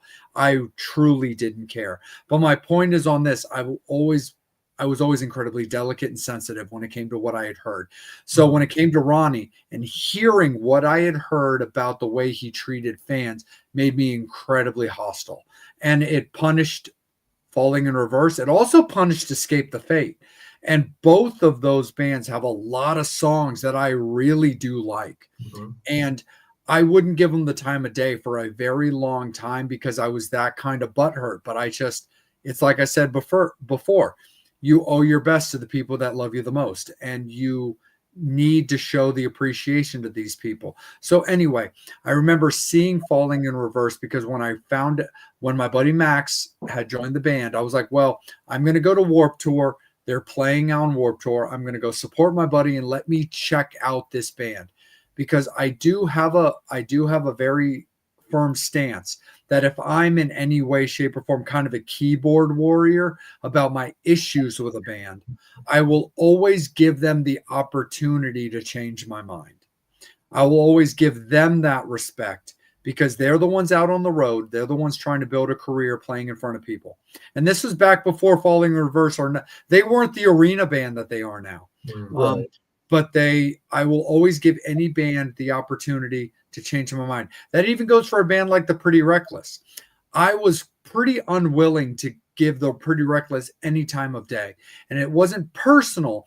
It was just the fact that at the time, I was like, I didn't understand. I was having a hard time comprehending with the fact that this like bleach blonde actress seemed to wake up one day deciding she wanted to be a metal chick. Yeah. So to be honest, I took it kind of personally. And when I went and saw them live eventually, I'll be honest, they didn't change my opinion one bit. I enjoyed the show. They played well. Taylor's vocals are fantastic. It just didn't work for me. I'll see them again. I like them overall. In fact, her recent cover now of Where Are You Christmas from The Grinch is honestly one of the most solid and amazing Christmas songs I've heard in recent memory as far as rock and metal. I really like the direction they took it. But anyway, that being said, when it came to them, I wasn't really into them overall. I respect them. I had a good time. I'll see them again, but I don't need to kick in Ticketmaster's door. When it came to Falling in Reverse, I saw them. Ronnie was on his best behavior. They definitely had catchy songs that kind of caught me in that like soft spot where I was like, okay, I'm down on this. Let me check them in more of a full setting. And I went and saw them when they were touring with New Year's Day and saw them in a full set. And I really had a good time. And I was like, you know what? I think I can get behind this band. I really, really respect them. I kind of dig what they do. So I definitely get that kind of modern style when it comes to it. And because they definitely have songs that can work not only with what you guys do, but also with songs that are just genuinely going to keep your crowd moving and singing. Right, exactly. Yeah. Just gotta keep the set list fresh. Yeah. Well, that's for us too. Like, like I get tired of playing the same. I mean, like we did nearly 50 shows last year, and it was you're playing the same songs, right? Yeah. You want to change it up, keep it entertaining for Well, yourselves. yeah, keep it fun for yourself. Like that's the thing. Like you can tell when you're not having fun. Like Yes. you're in the audience, you're watching this band, you're like, they don't give a fuck. And like Don Dawkins, we saw Don Dawkins like 2 years ago. That was awful. He didn't want to be there. He trash. Like it was a bad show. And like we went to see Falling in Reverse a couple months ago, and like it was fantastic. Like Ronnie's up there just killing it. He had a great time. Like you just feel that he loves what he's doing, and he's on top of the world. And like it just that for me, music is more about the feeling. I want it to make me feel a certain way. I want to feel the music. Not so much like obviously you got to hear it, but I want to feel the sounds. Like I want it to bring out emotion, whether it be good or bad.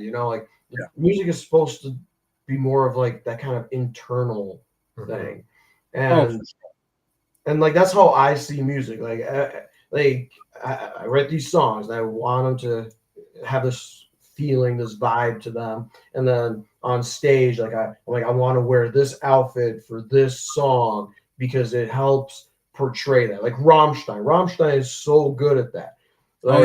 They create an atmosphere for their songs. Like I don't speak German. I mean, I don't know. The only German I know is from the song "Pussy," and there's really not a lot of German in that song. Not much. That's a song that we cover, and that's all I know. That's the only German I know. But like you go to their show and I can almost understand what they're saying, the way they perform the song, like with the lights and theatrics and the body language. And they understand that because they're like, we're German. We're not singing in English. Like, the majority of the world will understand English, like fractured English. They'll understand it. Like, but like German, not so much. You know, like that's not as it's not as popular of a language as English. Yeah. So like they made this decision. Like you can just see that they made this decision to like do a performance where you don't have to know the language, but you can still understand the feeling of what the song is trying to like make you feel. Well, and that's the thing, Alex. Like, I'm a huge typo negative guy. Like, I'm a lunatic. Oh man, dude, come on. And I mean, and I know that Alex, you and Peter don't have the same style of tone, but I'll be honest, the idea of you guys doing like my girlfriend's girlfriend or I don't want to be me, I think would be fucking bitching in your set. Dude, that is exactly what I love to do. I actually have a cover of me singing that. There you go. Well, I love all that gothic rock metal. I wanted to do My Girlfriend's Girlfriend. I like that song. Yeah. Peter Steele is fucking hilarious. No, I like watching his like interviews, like the stuff he says. It's brilliant. He says a lot of really good shit. Please tell me you've seen him on Springer. Yeah. We were just talking about that a few weeks ago. We were arguing about this at rehearsal. I was like, what talk show was he on? Like, he was not on Springer. I was like, it's Jerry Springer. Why would he be on Springer? And because Jerry Springer is a wild show and he needed a wild guy. Oh man. Love Peter Steele. Just that epic scene of him walking onto the stage, just cross and then the fucking hand. And then Jerry Springer's like, why'd you do that? Like he's all like, that was unnecessary. But like he explains himself, you know, he has his message, what he wants to say, what he wants to portray. And rock and roll needs to offend your parents, the church, somebody. Otherwise, it's rock and roll. And whatever's going to offend everybody is for whatever they want to be like offended by. But I don't care what anybody says, man. You watch that clip and just the fucking scene of the girls getting wet in the crowd as they're just dying as he comes out on stage. I'm always like, man, you want to see anything of like involved in like potentially just a real life wizard watching women melt.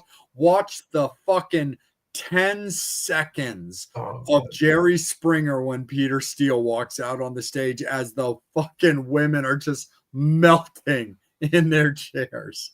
He was a pimp daddy. He was, absolutely, for sure.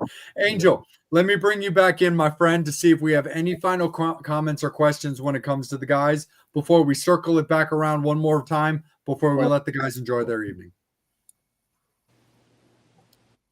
Damn, Brian, did you write a fucking essay?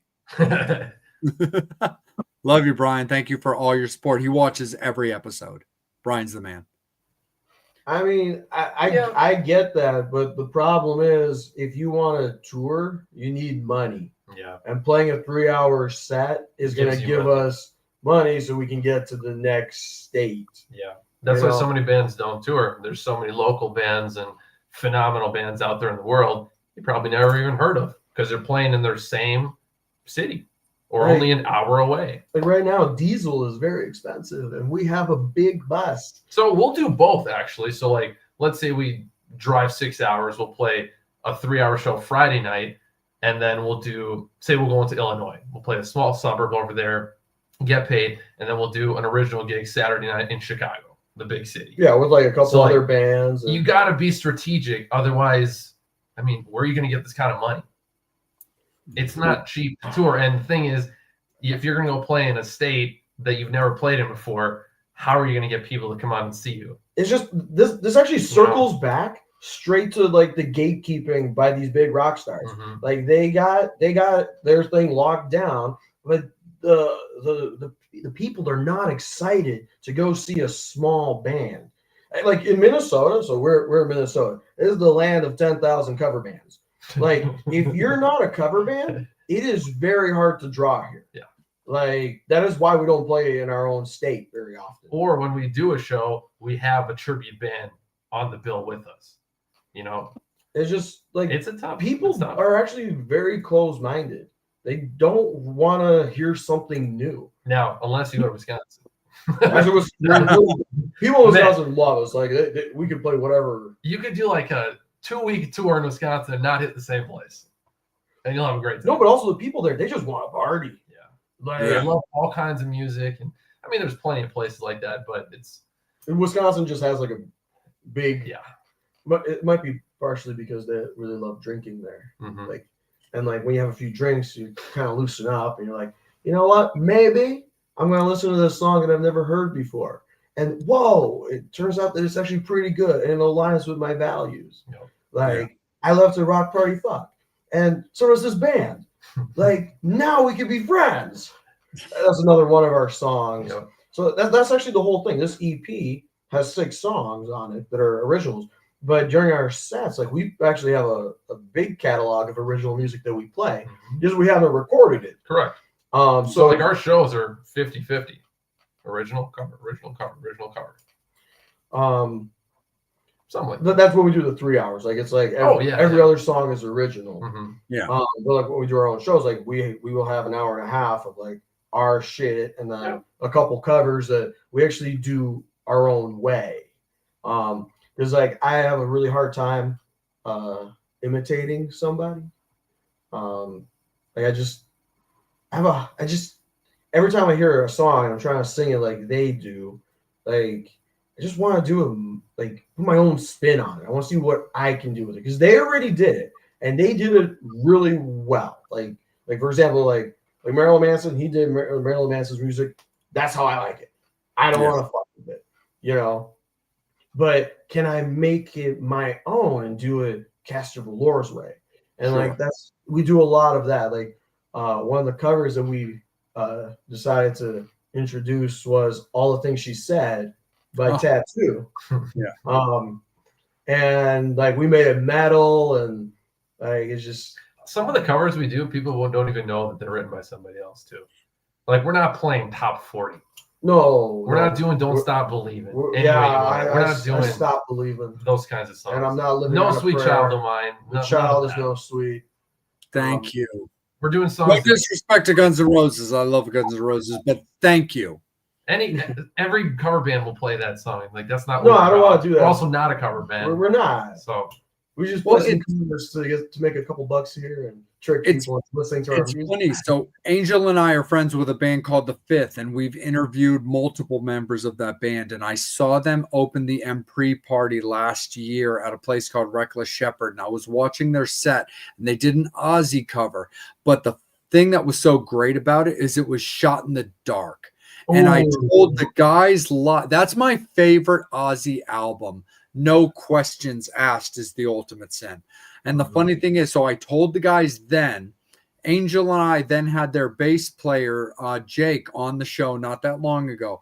And I reiterated it on the show, just like I told them in person. I was like, look, I love the fact that you guys did an Ozzy cover. But also, that being said, thank you so much for not doing fucking Crazy Train or Mark at the Moon. Yeah, exactly. Fuck. It's just you've heard that song played. Sometimes you've heard it played really well by a cover band. Sometimes you've heard it butchered. It's like I've heard it a billion times. I'm like I'm tired of hearing it. Like the covers that we like keep as like our main set is like we have Animal by Wasp. Because like people they don't touch that song, and I'm like I don't get why. It's beautiful. It's a great song. Like, give me Scream Until You Like It. That is a great song. I do love it. Anything by Wasp is great. We do Pussy by Rammstein, and that's the whole thing. It's the shock value. Like we are a shock rock band, and like we like to play the songs that like make people a bit. Like whoa, yeah. Like, what are they doing? Like when I go on stage and go, "Do you have a pussy? I have a dick." Like people are. What's the problem? What did he just say? Dude, my girl and I are always saying that to each other. Like we'll be sitting on the couch or driving the car, just fucking around with each other, and like for no reason, we'll just be chilling, and I'll just be like, I'll look at Megan and I'll be like, I got a Dika, because we're both big Rammstein fans, and also for the record, dude, those solo albums that Till put out are fucking genius. Yes. Oh my gosh, we got to see him live. So did we. It's crazy, man. He's throwing cake and fish. And He actually popped out right behind me because there was the place that he was playing. There was a bar like right behind. There's bars like all over, but it was like there was one right behind me. And we were right on the side of the stage. And he pops out through the door behind me, and I don't know. You didn't even know he was there. I didn't know he was there. And then you're like, dude, it's Till. And then I start running towards him. He's and just then walking behind. I'm like, dude, I'm going to go and say hi. And because, like, this is mid-song.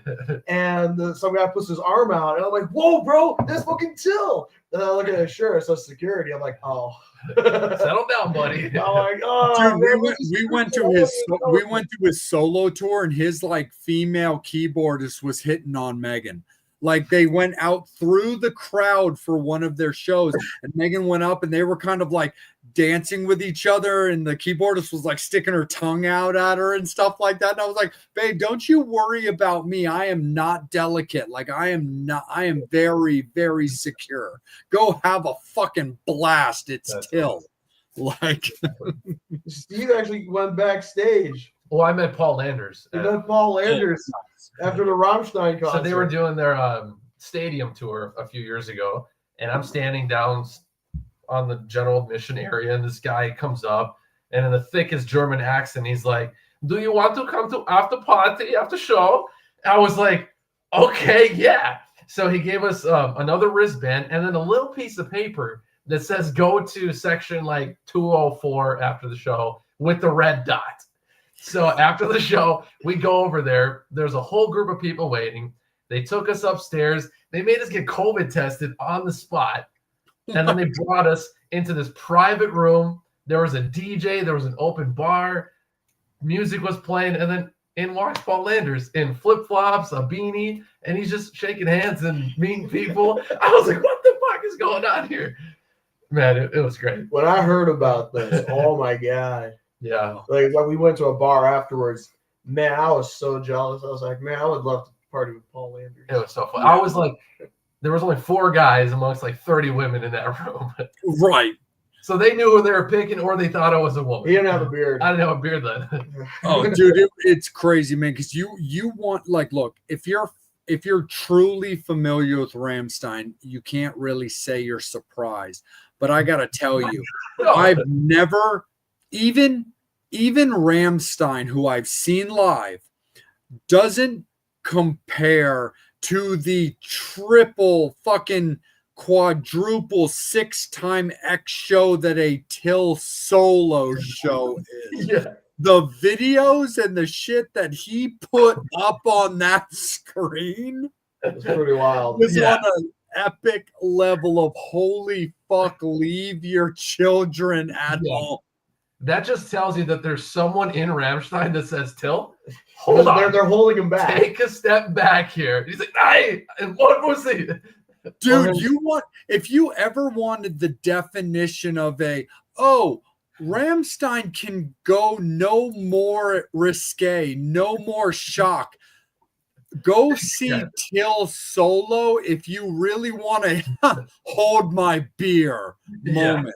Like between videos, whether it be Skills with Pills, which people who have seen the show are going to know what I'm referencing, or Stuff to Fish On, or to stuff that references the term Red Wings. And if people know what I'm talking about, then they know what I'm talking about, but that's all you're going to get on this particular show. But dude, Babes and I left that show and we were like, we are going to go to every solo Till show we ever have for the opportunity for the rest of our lives. Yeah, it was something else, man. Something else, 100%. Angel, my man, let me kick it back down to you, man. Is there anything final from yourself? Anything final that's popped up to the fans? Because I think, dude, we can go all night. But at the same time, we're big fans of letting our fans want more. Is there anything final from the fans? There we go, Brian. Man, I mean, that's true. Fair. I mean, yeah. We weren't mad. It's just we were just explaining where we're coming from. That's what you got to do, man, to survive out there. You know, it's a rough life out there. You know, see what I mean? Like the world is knocking me down.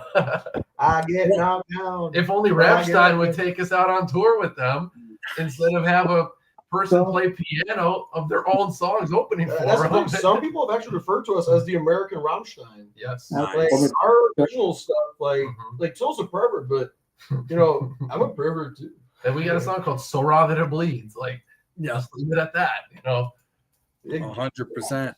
Definitely, man, for sure. No, and Brian lives local to me, man, and he's true. Like local bands, like and cover bands, they don't have that fucking punch. So, like, you know, it's one of those things where like he's right in his like accusations of traditional cover bands because based in our area, they look. It's a good show. It's a good time. You get to sing all the songs. You know every word. You're going to dance on the floor, but it lacks that like punch. So I understand where Brian's coming from for that. Well, I mean, I agree with that too. That's what we have here as well. Like you have like tribute bands, and it's like, okay, you put on a wig, great.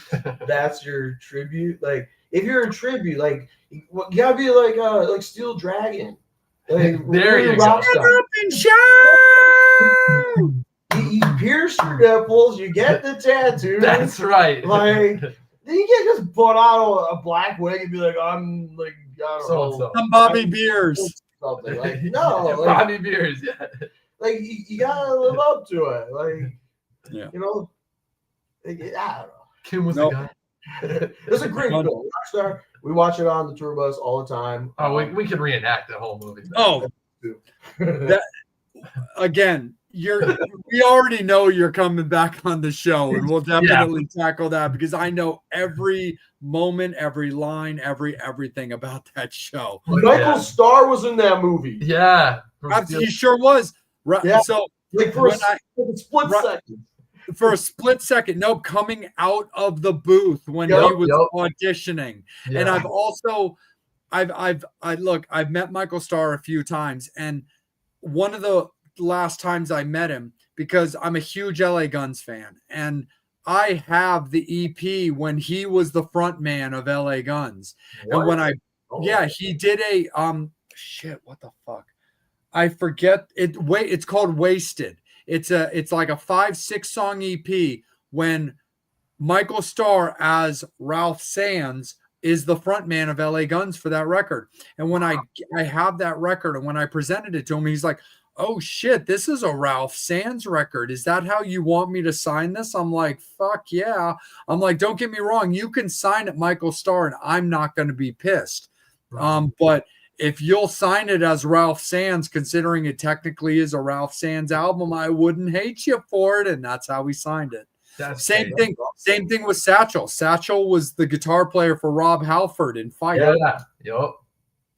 So yeah, definitely all that good stuff for sure. But officially, Angel, anything final from yourself, my friend? Just appreciate your time and spending 2 hours with us. Dude, 2 hours felt like I looked up at the I was like, wow. Absolutely.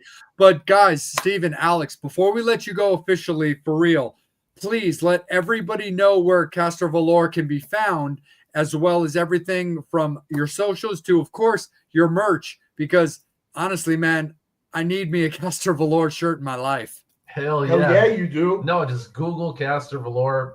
We come up on everything. We're on Facebook, Instagram, TikTok, YouTube. Like, we're everywhere. But just go to castervalor.com, and then you have all the socials at the bottom. You have the store up there, tour dates. We got a bunch of cool merch. Yeah.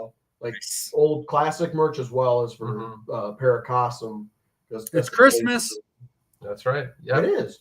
A lot of new stuff. Everyone would look great in a CASTER VOLOR shirt for Christmas because or crop top. We got that. Crop tops. We like crop top thongs. T-shirts. We sell thongs.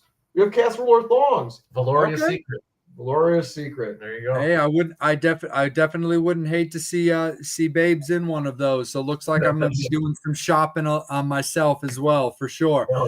But no, absolutely, Steven, Alex, it's been an absolute pleasure. Like we said before, man, 2 hours, that's felt like 10 minutes. When it comes to myself and Angel, though, the biggest thing that, of course, is the most value to us is that how you guys felt about this, and that you had a good time, you enjoyed the questions that were asked, you felt respected first and foremost, and that if you felt in any way, shape, or form that this interview can benefit CASTER VOLOR's continued success. 100%. You guys have been awesome. We're totally on the same page. We love the same Yeah. music.